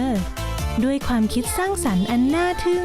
ทำให้น้องฝันดีได้รับรางวัลไปครอง และที่สำคัญที่สุด เธอยังได้เรียนรู้บทเรียนอันมีค่าอีกด้วย เมื่อแผนหนึ่งไม่สำเร็จ เราก็สร้างแผนใหม่ได้เสมอค่ะ อย่ายอมแพ้นะครับ จำไว้นะคะเด็กๆ ทุกปัญหามีทางออกเสมอ ขอแค่เราไม่ยอมแพ้ ดูนิทานย้อนหลัง อ่านอีบุ๊กสนุกๆ ทำตารางเรียนออนไลน์ฟรี ค้นพบโลกแห่งจินตนาการไร้สิ้นสุดได้ที่ terodigital.com/kidsfun แล้วเจอกันนะ น้องฝันดีเป็นกระต่ายน้อยที่รักการร้องเพลงเป็นชีวิต สนับสนุนโดย ยาท่าน้ำขาวหารคู่ 49 บาท ฝาสีฟ้า มีตัวยาฟีนิลซาลิซิเลต ไอเฮิร์บชูการ์ฟรี ชุ่มคอ มีสารสกัดสมุนไพร 4 ชนิดกลับมากันต่อนะครับ คุณผู้ชมครับ อยู่กับคุณทอมและคุณบารินนะฮะต่อกันเลยคุณบารินเมื่อสักครู่เหมือนจะพูดอะไรเกี่ยวกับเรื่องของอันธพาลอิหร่านเป็นอันธพาลเลยใช่ไหมหรือยังไงฮะที่จะเสริมคุณทอมนิดนึง วันนั้นคือ narrative ของตะวันตกไง โอเค คือในมุมกลับเนี่ยเราก็สามารถมองได้ว่าทรัมป์กับเนทันยาฮูเนี่ยเป็นผู้ก่อการร้ายได้เหมือนกัน เพราะว่าไม่ได้ทำตามกฎกติกาของสหประชาชาติ ในยุโรปก็จะเห็นอย่างสเปนเนี่ยกล้าออกมาชนนะไม่เห็นด้วยกับสิ่งที่ทรัมป์ทำหรือว่าคนที่ไม่กล้าวิพากษ์วิจารณ์ตรงๆ ก็กำลังเจอกับการเมืองในประเทศตัวเองของฝั่งที่ไม่เห็นด้วยกับทรัมป์เนี่ยก็ตั้งคำถามอยู่ว่าตกลงแล้วจุดยืนของประเทศคุณเนี่ยคืออะไร แต่ผมว่าเหล่านี้มันคือ narrative นะฮะคือโตมากับหนังฮอลลีวูดเราก็จะโดนฉายภาพว่าคนเหล่านี้เนี่ยคือ evil คือคนร้ายตลอดเวลาในขณะเดียวกันพอคุณคุยกับคนไทยหลายๆคนที่ไปเที่ยวอิหร่านกลับมาเขาไม่ได้รู้สึกแบบนั้นเลยอะไรเงี้ยมันก็เลยต้องแฟร์นิดหนึ่งคือว่าคุณจะเลือกใช้คำตามสื่อตะวันตกหรือว่าจะเป็นคำที่คุณใช้กับประเทศเหล่านั้นเอง เราไม่ค่อยได้รับข่าวสารจากฝั่งสื่อของฝั่งตะวันออกกลางสักเท่าไหร่ในเหตุการณ์ครั้งนี้ใช่ไหม ครับ เพราะอะไรฮะที่คุณบี มันก็คงเป็น บรรยากาศข่าวประเทศมาตั้งนาน culture เป็นวัฒนธรรมของเขาด้วยมั้งครับคือเรื่องของการคือมันเป็นระบบของเขาอะฮะวิธีการผมก็เคยบอกไปทางสถานทูตอิหร่านแล้วนะครับเขาก็รับฟังแล้วก็เอาไปปรับปรุงเหมือนกับว่ามันเป็นเรื่องที่ละเอียดอ่อนนะครับสายบัญชาการของเขาอะนะครับในการที่จะนำเสนอข้อมูลอะไรออกไปแล้วอิหร่านเองก็มีคนที่ไม่เห็นด้วยกับระบอบของเขาที่ก็ต้องอพยพมาอยู่นอกประเทศแล้วในประเทศไทยก็มีคนเหล่านี้เยอะที่ไม่ได้เห็นด้วยกับ IRGC หรือไม่ได้เห็นด้วยกับการปฏิวัติอิสลามที่เกิดขึ้นในปีคศ1979ครับแล้วก็มีเหตุการณ์ประท้วงเกิดขึ้นมีการสังหารผู้ประท้วงเกิดขึ้นก็ถามเรากลับมาว่าสื่อไทยมีการนำเสนอข่าวเหล่านี้ไหมเราก็ต้องไปหาข่าวจากแหล่งอื่นๆที่ก็คงไม่ได้จากสถานทูตอิหร่านเพราะว่าเขาก็ต้องทำงานเขาก็ต้องทำงานให้กับรัฐบาลของเขาถูกไหมครับคุณจะไปเอาข่าวก็ต้องหาจากแหล่งอื่นด้วยมันคือความยากนิดหนึ่งพูดถึง แต่ว่าแล้วเขาก็ไม่ใช่เป็นแบบทรัมป์ไงที่แบบว่าพ่นตลอดเวลาผ่านทาง Truth Social อะไรอย่างเงี้ยถูก ครับ นี่นะคุณผู้ชมพูดถึงสงครามข่าวสารนะครับเดี๋ยวเราจะมีคลิปนะฮะเป็นคลิปที่ทางสหรัฐเป็นคนทำออกมานะพี่ทอมครับพี่บีครับปล่อยออกมานะฮะสั้นๆนะผ่านโซเชียลมีเดียทุกแพลตฟอร์มแบบเรียลไทม์มีการเลือกใช้ภาพที่ดูทันสมัยนะและสอดคล้องกับพฤติกรรมการเสพสื่อของคนยุคใหม่ทั่วโลกด้วยตรงนี้หรือเปล่าเป็นจุดที่เขาสามารถสร้างนะครับเรื่องของการสื่อสารออกมาได้รวดเร็วกว่าอิหร่านเปิดเลยครับ Wake up, Daddy son. Welcome home, son. Strength and honor. Strength and honor. What will you do without freedom? Mavericks inbound. You can't conceive of what I'm capable of. Finishing this fight. Yeah, I'm thinking on back. I'm here to fight for truth and justice in the American way. I am the danger. Time to find out. Maximum effort. Finish him. Here it comes. Now end this. Flawless victory.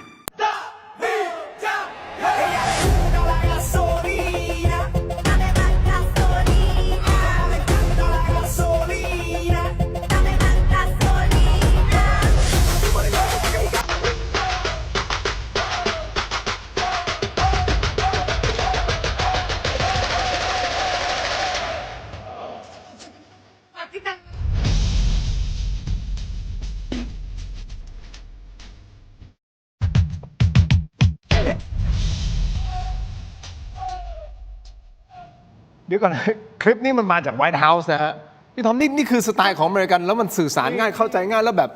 ดรามาติกมากผมนึกว่าดูหนังฮอลลีวูดอะ ทรัมป์ก็เป็นคนโชว์แมนอยู่แล้ว โชว์แมนชิพเป็นอย่างเงี้ย เขาอยู่ในวงการทีวีเขามี The Apprentice ของเขาคือเขาเป็นโชว์แมนฮะ อันนี้ไม่รู้จะติอะไรเขาก็เป็นหน้าที่ของเขาที่ แล้วมันก็เวิร์กทำให้เขาชนะการเลือกตั้ง ข ทั้งสองครั้ง เพราะเขาใช้โซเชียลมีเดียกระหน่ำแล้วใช้เป็นแล้วอัลกอริทึมมันก็ไปล้างสมองแฟนเบสของเขาที่ไม่สามารถมองข้อมูลชุดอื่นได้เลย บางเรื่องเขาก็มาถูกทางเขาก็วิเคราะห์ถูกเกี่ยวกับเศรษฐกิจของอเมริกาถูกไหมครับ ซึ่งคุณกัมมาลาแฮร์ริสตอนนั้นก็ไม่สามารถที่จะตอบโต้เขาได้เลย ก็เพลียงพล้ำคือแต่ทรัมป์เขาแล้วยังได้อีลอนมัสก์มาผนึกกำลังอีกตอนนั้น คนเนี่ยครับชอบบอกว่าทรัมป์โง่ทรัมป์อย่างงู้นทรัมป์อย่างนี้ ไม่เลย เขามีโจทย์ที่ชัดเจน พี่เนี่ยคนไทยก็รู้กันแล้ว พี่เนี่ยเคยทำงานให้องค์กรเขามา2 ปีเลยนะ วันที่พี่อำลาตำแหน่งพี่เนี่ยจากองค์กรทรัมป์เนี่ยพี่ก็ไปเยี่ยมเขาที่ออฟฟิศเขาที่นิวยอร์กใช่ไหมไอ้เราก็บอกว่าเขาบอกทอม I have a bonus for you โอ้โหแม่ง โบนัสอะไรพี่ไปทำอะไรให้เขาถึงได้โบนัส พี่เป็นคนที่ทำงานเก่งยังไม่รู้อยู่ ทำอะไรพี่ทอม ตอนประกวด สุดท้ายแล้วเนี่ย ตอนนั้นใช่ไหม ไม่ใช่ตอนนั้น ก็เป็นเจ้าของนางงาม ใช่เขาเป็นเจ้าของนางงามจักรวาลไงพี่อยู่กับเขา ที่ 2 มาจัด ปี ที่เมืองไทยกระโบว่าตอนนั้น โดยที่สุดท้ายแล้วเนี่ยโบนัสเขาคืออะไรหรือเปล่านี่คือนิสัยทรัมป์ไง คืออะไรฮะ แล้วอันนี้พี่เคยช่วยคุณว่าเข้าเน็กไทบอก take your tie off พี่เอาเน็กไทให้เขาเซ็นเน็กไทให้แล้วบอกอย่าเอาไปให้ใครนะ because this is going to be worth a lot of money เข้าใจลอจิกของทรัมป์ไหมเพราะเขาเป็นคนที่ ใช่ เชื่อในตัวเองเนี่ยขนาดนั้นเลย ในความยิ่งใหญ่ของ ใน เขา ความยิ่งใหญ่ของเขา มาก ไอ้แทนเรานึกว่าจะได้โบนัสสัก1,000 ๆ 2,000 เหรียญแล้วก็ดีใจเลยนะ ไอ้นี่บอกว่าเอาไอ้ลายเซ็นเนี่ยห้ามขายนะพี่ก็ยังมีอยู่นะยังอยู่ที่บ้านนะแต่ความหมายของพี่ก็คืออะไร อยากให้คนไทยเข้าใจว่าทรัมป์เนี่ยเขาเป็นประธานาธิบดีเนี่ยครั้งสุดท้ายแล้วนะคราวเนี้ยคือไอ้จะบอกเขาไปเป็นอีกรอบเนี่ยมันเป็นไปไม่ได้ ก็พยายามแก้อยู่ไม่ใช่เหรอ มันยากมากมันเป็นไปไม่ได้เลยใช่ไหมเพราะมันต้องให้ 35 รัฐเข้ามาแก้ไขด้วยอ่ะนะเขาก็ต้องมองแล้วคือนักการเมืองอเมริกากับนักการเมืองไทยเนี่ยมีอะไรแปลกกันใหญ่แตกต่างกันนิดหนึ่งคือนักการเมืองอเมริกาเขาอยากอยู่ในประวัติศาสตร์เขาอยากให้เวลาเด็กนักเรียนเนี่ยเปิดหนังสือประวัติศาสตร์ขึ้นมา เห็นชื่อเขา เห็นชื่อเขาวอชิงตันลิงคอล์นโรสเวลต์ทรัมป์เนี่ยพี่เชื่อว่าเขาต้องการให้คนอ่านเกี่ยวกับเขาแต่ไม่ได้เกี่ยวกับเขาเพราะเขาไปจับตรงนั้นของผู้หญิงไม่ใช่มีเอฟสตีนไฟล์ นั่นไงโอเค ไม่ใช่อะไรอย่างนี้ใช่ไหมงั้นคราวเนี้ยเขาก็มองเลยว่า ถ้าฉันคืนอเมริกา เป็น number 1 ของโลกได้ ฉันจำกัดจีนจากอเมริกาใต้ได้เวเนซุเอลานี่ชัดเจนมากนะ โอเค ไม่เกี่ยวอะไรเลย เพียงบอกว่าจีนคุณอย่ามาอยู่หลังบ้านฉัน โอเค คราวนี้ก็คืออะไร ให้มันรู้ไว้เลยว่าเบอร์ 1 ของโลกวันนี้ คือ โดนัลด์ทรัมป์กับอเมริกา ต้องโดนัลด์ทรัมป์ก่อนนะ ไม่ใช่อเมริกาก่อน แล้ว นะ เขาตกลงกันหรือแบ่งก้อนเค้กกันกับปูตินกับสีจิ้นผิงแล้วหรือยังครับ อันนี้เดี๋ยวพี่ว่าไม่จำเป็นต้องแบ่งอะเพราะอะไรรู้ป่ะทรัมป์เนี่ยเป็นคนที่ยังไงป่ะฉันไม่แบ่ง เอาอย่างนี้ อยู่ต้องรู้ว่าอยู่ทำงานให้ใคร คุณทอมเดี๋ยวอันนี้ผมสนใจเดี๋ยวผมขอคุยกันต่อในออนไลน์คุณผู้ชมสแกน QR Code หน้าจอตอนนี้นะครับไปใน สแกน YouTube เลย Tero Digital ใน YouTube นะ Facebook ถมไปถึงได้ไปพูดคุยกันต่อนะครับยังมีประเด็นเรื่องของประธานาธิบดีของอิหร่านที่ออกมาขอโทษเพื่อนบ้านนะครับว่าที่ไปโจมตีนะตรงนี้มันเป็นสัญญาณอะไรบางอย่างหรือไม่เพื่อที่จะบอกว่าโอเคงั้นเรามาถอยคนละก้าวแล้วหาข้อยุติในสงครามครั้งนี้หรือเปล่า ติดตามในออนไลน์นะครับชอนทีวีนะครับขอบคุณทั้งสองท่านก่อนนะพี่วีครับขอบคุณครับคุณทอมครับขอบคุณครับขอบคุณครับเจอกันในออนไลน์ถกไม่เถียงครับสวัสดีครับ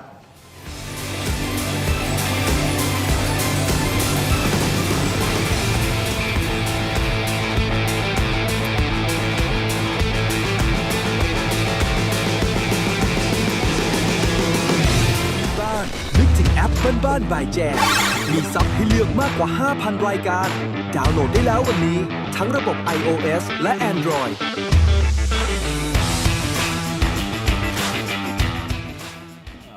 ยังได้มากกว่าคุณเลยตอนเนี้ย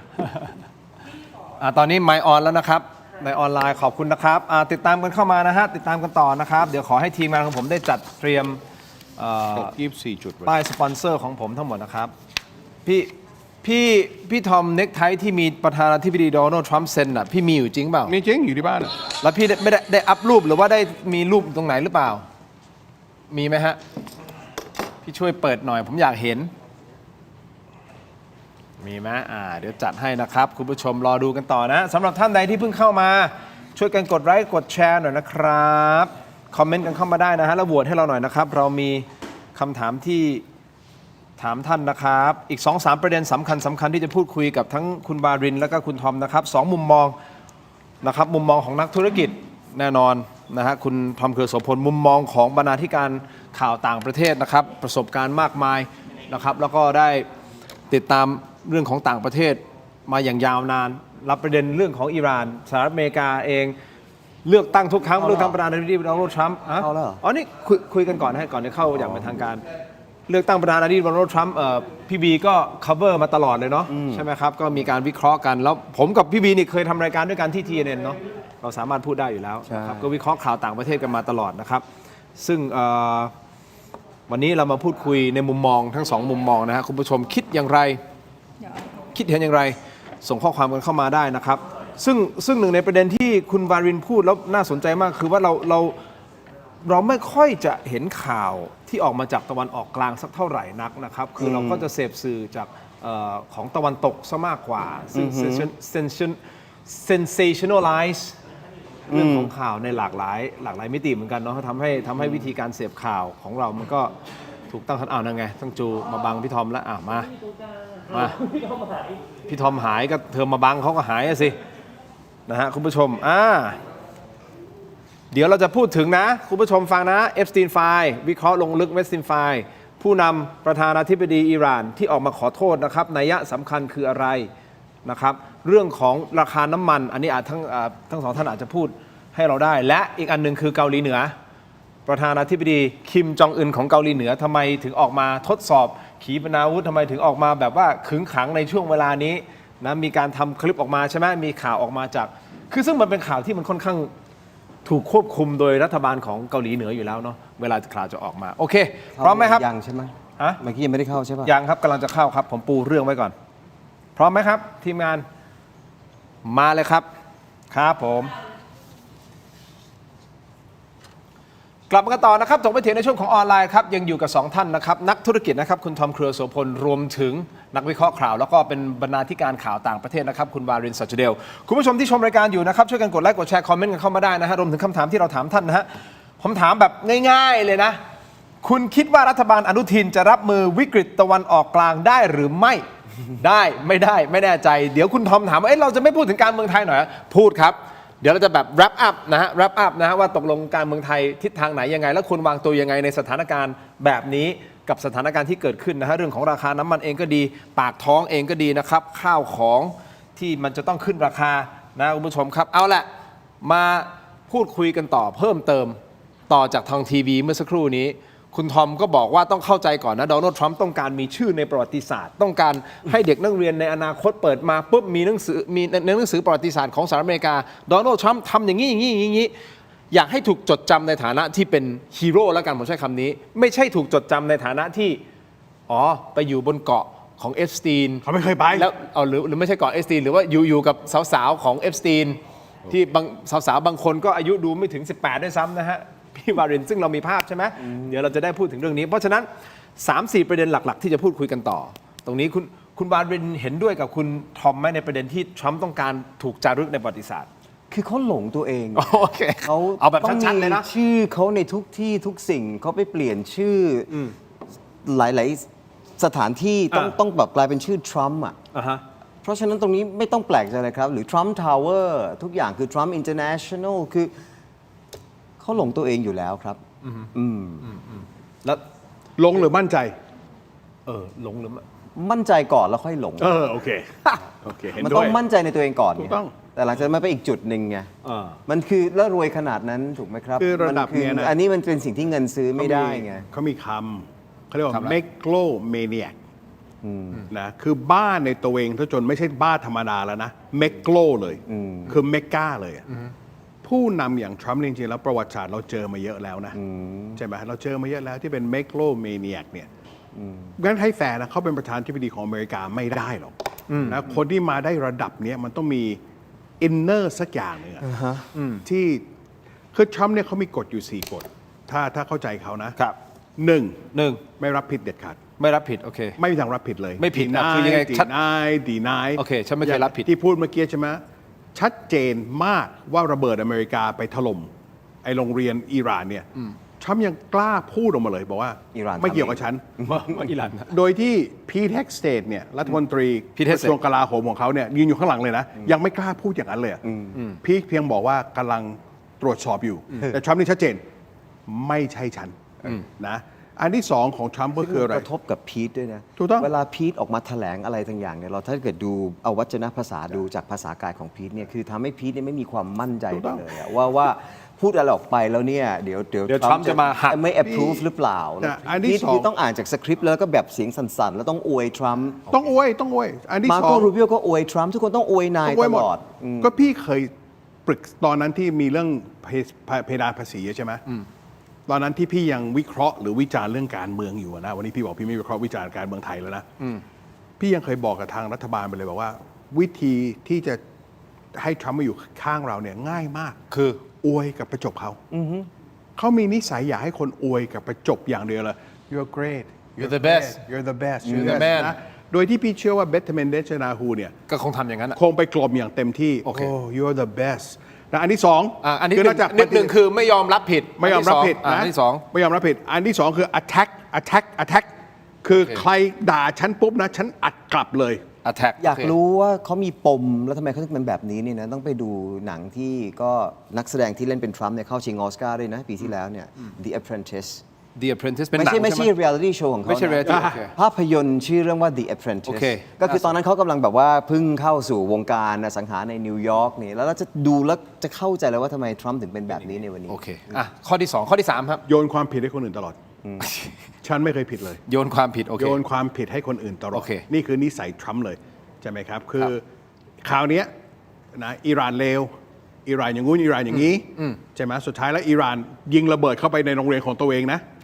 ทั้งที่เป็น มันโยนผิดได้ขนาดนี้เลย โอเค นะ ข้อที่ 4 อันนี้พี่ไม่ได้บอกให้คนไทยไปเรียนแบบนะ แต่ความหมายก็คือว่าเขาเป็นทรัมป์ได้เนี่ยก็เพราะว่าเขา เป็นแนวนี้ เป็นแนวนี้คือคนเราเวลาผิดปุ๊บเนี่ยโยนผิดให้คนอื่นก่อน ครับ นะเฮ้ยคุณไปเที่ยวกับผู้หญิงหรือเปล่าเพื่อนฉันครับก็อะไรเงี้ยนะก็ถัดนิสัยไว้ อันที่สี่ที่เป็น ข้อที่ อันที่สี่ที่เป็นนิสัยของทรัมป์ตลอดคือ take credit for everything คืออะไรที่ดีนะฉันเอาไว้ก่อน อะไรที่เลวฉันปัดหมด ครับ แต่ถ้าดีปุ๊บเนี่ยอย่างกับตอนเนี้ยทรัมป์เขา โอเค เอาเรื่องเลวกลายเป็นเรื่องดีได้อะอย่างที่พี่บอกอะวันเนี้ยเขาถอยพรุ่งนี้เลยก็ได้ เพราะเขาเนี่ยตั้งเขาปลูกผมไว้แล้วว่าหนึ่งตกลงให้แฟร์นะถ้าให้คนไทยดูกันนะตกลงทรัมป์สำเร็จหรือยังตกลงเขาได้เปลี่ยนผู้นำของอิหร่านได้ยังได้เปลี่ยนแล้วแล้วไม่ได้เปลี่ยนผู้นำอย่างเดียวนะทำให้หายไป70 กว่าคนเลยนะงั้นตรงเนี้ยชัดเจนมากว่าทรัมป์สำเร็จแล้ว โอเค สองเขาสำเร็จไหมในการที่เขาไปทำให้ไอ้ระบบนิวเคลียร์ที่อิหร่านจะสร้างขึ้นมาเนี่ยถอยหลังออกไปสำเร็จแล้วเขาสำเร็จมาในการที่ทำให้อิหร่านเนี่ยไม่มีอุปกรณ์ยิงจรวดมากกว่านี้แล้วสำเร็จแล้วเขาสำเร็จไหมในการที่ป้องกันอเมริกาจากจีนเพราะให้แฟร์นะถ้าจีนไม่ได้น้ำมันจากอิหร่านเนี่ยจีนมีปัญหาทันทีเลยนะเขาประสบความสำเร็จงั้นวันเนี้ยอยู่กับว่าทรัมป์จะถอยเมื่อไหร่กันเนี่ยแต่ก็เหมือนกันด้วยเอาอีกนิดนึงเอาอีกนิดนึง แต่คุณวารินเมื่อสักครู่นี้คุณวารินถาม ในสัญชาตญาณของการเป็นนักข่าวด้วยนะ คุณวารินถามคุณทอมว่าเอ๊ะถ้าสหรัฐอเมริกาออกมาประกาศนู่นนี่นั่น แล้วคุยกับจีนหรือยังคุยกับปูตินหรือยังความหมายคืออะไรอธิบายนิดนึงจะถาม ไม่ผมก็คิดว่าอย่างจีนเขาก็ต้องกักอาวุธของตัวเองไว้ เพราะว่าเขาก็ยังมีอิชชูเรื่องไต้หวันอยู่ใช่ไหมครับ ที่ก็เขาก็เคยเตือนทรัมป์แล้วว่า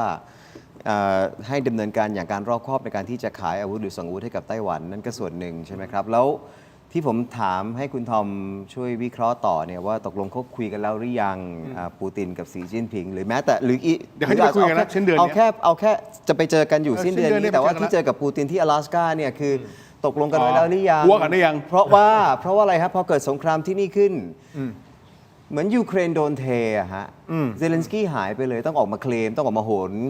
ว่าฉันเองก็มีส่วนช่วยในการสกัดโดรนที่เข้ามาจากอิหร่านนะอะไรเงี้ยเดี๋ยวจะหายไปจากซีนแต่มันเข้าทางเลยไงฮะจากห้ามอินเดียไม่ให้ซื้อน้ำมันรัสเซียตอนนี้โอเคอินเดียซื้อน้ำมันกับรัสเซียได้ช่วงนี้ไม่เป็นไรเพราะว่าคุณเอาจากทางอิหร่านไม่ได้จากเดิมที่แบบวางเงื่อนไขว่าอินเดียห้ามซื้อน้ำมันจากรัสเซียใช่ไหมครับอันนั้นก็เรื่องหนึ่งละแล้วมันเข้าทางไงราคาน้ำมันขึ้นแล้วใครได้ประโยชน์ล่ะก็ปูตินขายน้ำมันนี่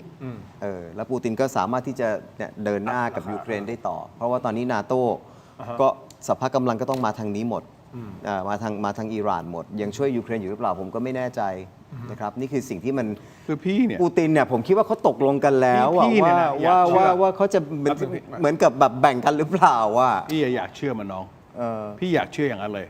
ว่าทรัมป์เป็นคนที่มีลอจิกพอที่จะไปเจรจามาก่อนแต่จากประวัติศาสตร์ของเขาหรือการกระทำของเขานะเขาไม่คุยกับใครเลยฉันจะทำตามที่ฉันอยากได้แล้วคนที่เขาคุยด้วยตอนนี้คือคนเดียวเลยคือคนที่จะมาเลือกเขาหรือเลือกพรรคเขาเพื่อการเลือกตั้งตอนพฤศจิกาไอ้เรื่องกลบข่าวเนี่ยพี่ไม่เถียงหรอกว่าสิ่งนี้เป็นสิ่งที่ดีในการที่กลบข่าวอย่างอื่นคือเวลานักการเมืองมีปัญหาเนี่ยนะสงครามเป็นวิธีออกที่ดีที่สุดนะดูการเลือกตั้งคราวที่แล้วของเราสินะมีพรรคที่อะไรนะรักชาติใช่ไหมพูดอย่างเดียวฉันจัดการเขมรฉันจัดการเขมรดูพี่รังสีสิมาจากไหนก็ไม่รู้อ่ะใช่ไหมมาจากศูนย์เลยอ่ะแต่เพียงบอกว่าฉันรักชาติฉันรักชาติฉันจะลบกับเขมรเขามีคำในอเมริกาเขาเรียกว่า wag the dog เคยได้ยินนี้ไหม wag the dog นะคือทำอะไรไม่ได้แล้วเนี่ยเอาสงครามขึ้นมานะแต่ครั้นี้ถ้าสงครามยาวก็ไม่ดีงั้นทรัมป์เนี่ยพี่ว่ามันยาวไม่ได้ไงเพราะไซโคลการเลือกตั้งมันต้องเริ่มแล้วแต่ว่าแล้วบีบีจะยอมเหรอฮะเนทันยาฮูจะยอมเหรอฮะคือให้แฟร์นะอันนี้เป็นคำถามที่ดีมากคำถามก็คือตกลงใครนำใครอิสราเอลนำอเมริกาหรืออเมริกานำอิสราเอลหลายคนก็จะบอกว่าอิสราเอลนำอเมริกาอันนี้พี่ไม่เชื่อใช่ไหมแต่พี่เชื่อว่าอิสราเอลไปอะไรนะ encourage อะไรนะไปยุแล้วยุจุดถูกหมดเลยนะยุจะลงในประวัติศาสตร์ยุจะจำกัดอิหร่านได้ยุจะการจีนเพราะว่าถ้าอิสราเอลเขานำเนี่ยให้แฟร์นะนี่เป็นสิ่งที่เนทันยาฮูอยากทำตั้งแต่สมัยโอบามาอยากทำตั้งแต่สมัยแต่ทำไม่เคยเวิร์กมันทำไม่ได้ตั้งแต่ไบเดนด้วยทำไม่ได้เขาไม่เล่นด้วยคือต้องเข้าใจว่าอิสราเอลเนี่ยถ้าเมื่อไหร่อเมริกาตัดนะก็จบเหมือนกันนะอเมริกาอิสราเอลพึ่งพาอเมริกาเยอะดูเครื่องบินแต่ละลำที่อิสราเอลบินสิอเมริกาทั้งนั้นนะเอาแล้วทฤษฎีที่บอกว่าเงินยิวนั่นนะคือเงินที่อยู่ที่อเมริกาแล้วภาพที่เห็น Republican Democrat มาโหวตกันในสภาคะแนนต่างกันฉิวเฉียดสภาล่าง219ต่อ212เสียงที่ให้ทรัมป์ไปต่อกับสภาสูง47กับ53เสียงที่ให้ทรัมป์ไปต่อจริงๆแล้วนี่เป็นการจัดฉากไม่บอกจัดฉากข้างหลังนี่คือ Deep State พี่บอกว่าทำงานอยู่พี่บอกว่าสองคนนี้ต้องเข้าใจเขาเป็นเพื่อนกันมานานอเมริกากับอิสราเอลเนี่ยเป็นเพื่อนกันมานานนะครับแต่ถ้าถามว่าตกลงใครนำใครเนี่ยนิสัยทรัมป์เนี่ยที่เราไม่มีใครนำอยู่แล้วแต่ให้คนอวยได้นะแสดงว่าบีบีต้องอวยเก่งมากโอ้ยอวยไม่รู้จะอวยยังไงบีบีคือเนทันยาฮู The Great อะไรโอ้ยบีบี The Greatest President ก็จำไม่ได้เหรอที่จะยื่นหนังสือแบบว่าเสนอชื่อให้ชิง Peace Prize พี่ถึงฝากรัฐบาลนี้ไงพี่เนี่ยพูดพี่เนี่ยไอ้พูดมันจะพูดยังไงแล้วอวยเข้าไปและอวยเข้าไปและนอกจากจะอวยแล้วหรือว่าไปเชียร์แขกอันตรายครับเชียร์แขกแล้วเนี่ยคือด้วยความที่ทรัมป์เป็นนักธุรกิจอย่างที่พี่ทอมวิเคราะห์เนี่ยก็คือก็นี่ไงกาซานี่ไงจะเอาไปเลยริเวียร่าแล้วทรัมป์และเจเร็ดคุชเนอร์ธุรกิจเขาคืออะไร real estate นิคมอุตสาหกรรมชาวยิวอสังหา ก็นี่ไง มันผูกกันหมดเลยนะ มันเป็นนักธุรกิจไงนี่คือมองแบบนักธุรกิจไงคือทรัมป์ผมก็เห็นด้วยครับว่าเขาไม่ได้เป็นนักการเมืองเขาเป็นนักธุรกิจ นี่นะฮะผมขอเพิ่มเติมนิดนึงนะฮะคุณผู้ชมครับที่คุณวารินพูดไปนะฮะภาพหนังใช่ไหมเป็นหนังเรื่องนี้ใช่ไหม Apprentice The Apprentice นะครับ ครับ เป็นภาพยนตร์ดราม่าชีวประวัตินะฮะตั้งแต่ปี 2024 นี่นะครับ ที่ทรัมป์ก็ออกมาวิจารณ์ว่าไม่จริง ไม่จริง แต่ แต่ ปรากฏ ว่า ว่ามันทำให้เขาได้รับชัยชนะในการเลือกตั้งไงนะเพราะมันออกมาเดือนตุลาแล้วเลือกตั้งปีที่แล้วคือพฤศจิกายน ตีแผ่เรื่องราวช่วงวัยหนุ่มของโดนัลด์ทรัมป์ในยุค 1970 ถึง 1980 ผ่านความทะเยอทะยาน การสร้างเนื้อสร้างตัวในวงการอสังหาริมทรัพย์ โดยภาพยนตร์เรื่องนี้ได้รับความสนใจจากการนำเสนอภาพลักษณ์ในมุมที่ซับซ้อนทั้งด้านมืดและสว่างของโดนัลด์ทรัมป์ในช่วงก่อนที่จะก้าวเข้าสู่เส้นทางการเมืองอย่างเต็มตัว เพราะฉะนั้นลองไปหาดูนะครับเรื่องนี้น่าจะยังหาดูได้นะเข้าชิงรางวัลด้วยเหรอพี่ ปีที่แล้ว ปีที่แล้วเข้าชิงรางวัล ตัวนักแสดงนำเข้าชิง พี่ อ จะ อส พูด กา เรื่อง ร์ อวยทรัมป์ให้ฟัง ครับ พี่เนี่ยครั้งหนึ่งนะตอนนั้นหลังจาก กรุงเทพมหานครเราไฟรุกกันนะ ตอนนั้นท่านสุขุมพันธ์เนี่ยก็ให้พี่ไปช่วย พี่ก็ตั้งโครงการขึ้นมากับทางคุณอีฟกับทางคุณปุ้ยอะนะโดยที่ตอนนั้นเราก็แนะนำว่าทำไมท่านไม่ยอมเราไปนิวยอร์กกันไหมไปเยี่ยมแม่ไปเยี่ยมผู้ว่าแต่ละเมืองเงี้ย Mayor ตกลงพี่ก็นัดให้ได้ที่นิวยอร์กแล้วตอนที่ไปนิวยอร์กเนี่ยท่านสุขุมพันธ์ก็พูดขึ้นมาบอกว่าเป็นไปได้ไหมคุณทอมผมอยากเจอโดนัลด์ทรัมป์มากเลยแล้วพี่อยากเจอโดนัลด์ทรัมป์ทำไมเขาบอกพี่ชอบเขาพี่ก็นัดให้ทันทีเลยนะ นัด ไอ้ จริงเปล่า นี่รูปไงนี่รูปเอาพวกกทมไปเจอทรัมป์ แป๊บนึงนะครับ พี่จะได้เล่านิสัยทรัมป์ให้ฟังใช่ไหม พี่วี ตอนที่พี่พากลุ่ม แป๊บนึง ตอนที่พี่พากลุ่มกทมไปเนี่ยนะท่านสุขุมพันธ์บอกแล้วคุณทอมนัดได้จริงเหรอบอกไม่เห็นจะยากเลยพี่แล้วก็บอกเราจะไปหาเขาแค่นั้นเนี่ยนี่คือนิสัยทรัมป์นะเพราะเขาลอยกับใครเลยนะเขาลอยนะเขาก็รับนัดทันทีเลย นี่ฮะ นะเขารับนัดทันทีเลย พี่ก็เลยพาท่านสุขุม อัน พัน นี้ ธ์ เป็นภาพเก่านิดนึง ใช่พี่ก็เลยพาท่านสุขุมพันธ์กับทีมเนี่ยไปเจอทรัมป์ นี่พี่ทอมอยู่นี่นะฮะนี่โดนัลด์ทรัมป์อยู่นี่ฮะ โดยที่นี่คือรองผู้ว่ากทมตอนนั้น รองผู้ว่ากทม โดยที่พี่ก็ท่านสุขุมพันธ์เนี่ยต้องชม แกเป็นหมดเลย แกเป็นหมดเลย ฮะ แกไปหาทรัมป์ปุ๊บนะ แกก็เอาของขวัญอย่างดี เบญจรงค์ไปให้ ฮะ นะทรัมป์ก็พาเขามานั่งในออฟฟิศ ครับ นะแล้วพี่สุขุมพันธ์เปิดไงหรือเปล่า อันนี้ต้องชมท่านผู้ว่าตอนนั้น ท่านสุขุมพันธ์ว่า โดนัลด์ทรัมป์ถ้าอยู่เป็นผู้นำของกทมอยู่จะทำยังไง แค่นั้นนะทรัมป์ไปเลยเพราะท่านสุขุมพันธ์แกเปิดเป็นไงแกเปิดในการที่ไม่ได้เข้ามาอะไรนะ แต่มาให้โอกาสเป็นคนที่แนะนำเรา โอ้โห จากคุยกันไม่รู้เรื่องนะ คุยกันไม่ชั่วโมงนึงเลย เพราะเขาพูดอย่างเลยว่า ถ้าเขาเป็นผู้ว่ากทมนะเขาจะทำอะไรบ้างคือเล่นทรัมป์ต้องเล่นให้เป็นใช่ไหมวันนั้นพี่ก็ต้องชมว่าท่านสุขุมพันธ์เนี่ยเล่นเป็น โอ้นี่อันนี้ไม่ใช่ AI ใช่ไหมพี่ทอม ตอนนั้นยังไม่มีมั้งตอนนั้นพี่หลอกว่ะ เนี่ย คือต้องเข้าใจนิสัยของโดนัลด์ทรัมป์อย่างที่เขาบอกอะใช่ไหมที่เขาบอกคือสุดท้ายแล้วเนี่ย ครับ เขาเป็นนักธุรกิจ ครับ พี่ถึงเชื่อไงว่ามันจบเร็ว นักธุรกิจเนี่ยเวลาหุ้นตกเนี่ยต้องรีบทำอะไรต้องรีบขายต้องรีบถอยทรัมป์ให้หุ้นตกมากกว่านี้ไม่ได้นะหุ้นเขาด้วยนะ เพราะวันนี้ถ้าเขาถอยนะเขาชนะนะไปสัก2 อาทิตย์เนี่ย แพ้ แพ้ละแล้วถ้าส่งลูกชายลูกสาวของคนอเมริกาเข้าไปรบนะ จบเลย เสร็จ แพ้ เล เด็ ย ด เรื่อง ขาด กลางเทอม อันนี้จบ ไม่ได้เลย เลือกตั้งกลางเทอมเมื่อไหร่นะพี่วี ก็ November อ๋อโอเค แต่มันจะเป็นไซเคิลหรอมันต้องเริ่มภายในเดือนกรกฎาคมนี้แล้วไง ใช่แต่ว่าคือเขาจะมีปฏิทินฟิกซ์แน่นอน ใช่ แล้วก็อีก 2 ปีก็เป็นเลือกตั้ง โอเค ใหญ่อีก โอเค นั่นแหละครับ ได้ครับ ฉะนั้นมันไม่ได้ไงเขาเสียไม่ได้ตรงนี้เขาเสียคะแนน แต่เมื่อกี้เราพูดเรื่องไต้หวันเนี่ยนะ สั้นๆ อีกอย่างหนึ่งที่ทรัมป์ชนะเนี่ยคืออะไร ที่เคยบอกว่าจีนจะบุกไต้หวันเนี่ยบิจะไม่มีทางแล้วตอนเนี้ยจีนไม่มีทางกล้าเลยใช่ไหมเบธเทนเนนนะคงมาบอกทรัมป์อ่ะยูทำสิ่งนี้ปุ๊บนะยูจะส่งซิกให้ทุกคนเลย ว่าอย่ากวนตีนกับอเมริกา แล้วเขาก็พูดแล้วจากประเทศทรัมป์ไปเลยนะทำไมอันนี้จะจบเร็ว เพราะเขามีเป้าหมายใหม่แล้วไงเขาจะไปคิวบาแล้ว นะพูดถึง ทำ คิว ไม บา เขา นี่ ไม่กล้ากับเกาหลีเหนือล่ะครับแสดงว่า เพราะมันมีระบบปรมาณู แสดงว่าเกาหลีตัวจริงใช่ไหม เพราะมันมีระบบปรมาณู ตัวจริงใช่ไหมคือกล้าทำกับชาวบ้านหมดที่ ตอนที่ไม่มีระบบปรมาณู แต่อ้างว่าเขามีถูกไหมอิรักก็อ้างว่าเขามี weapons of mass destruction แต่ไม่มี แต่ไม่มี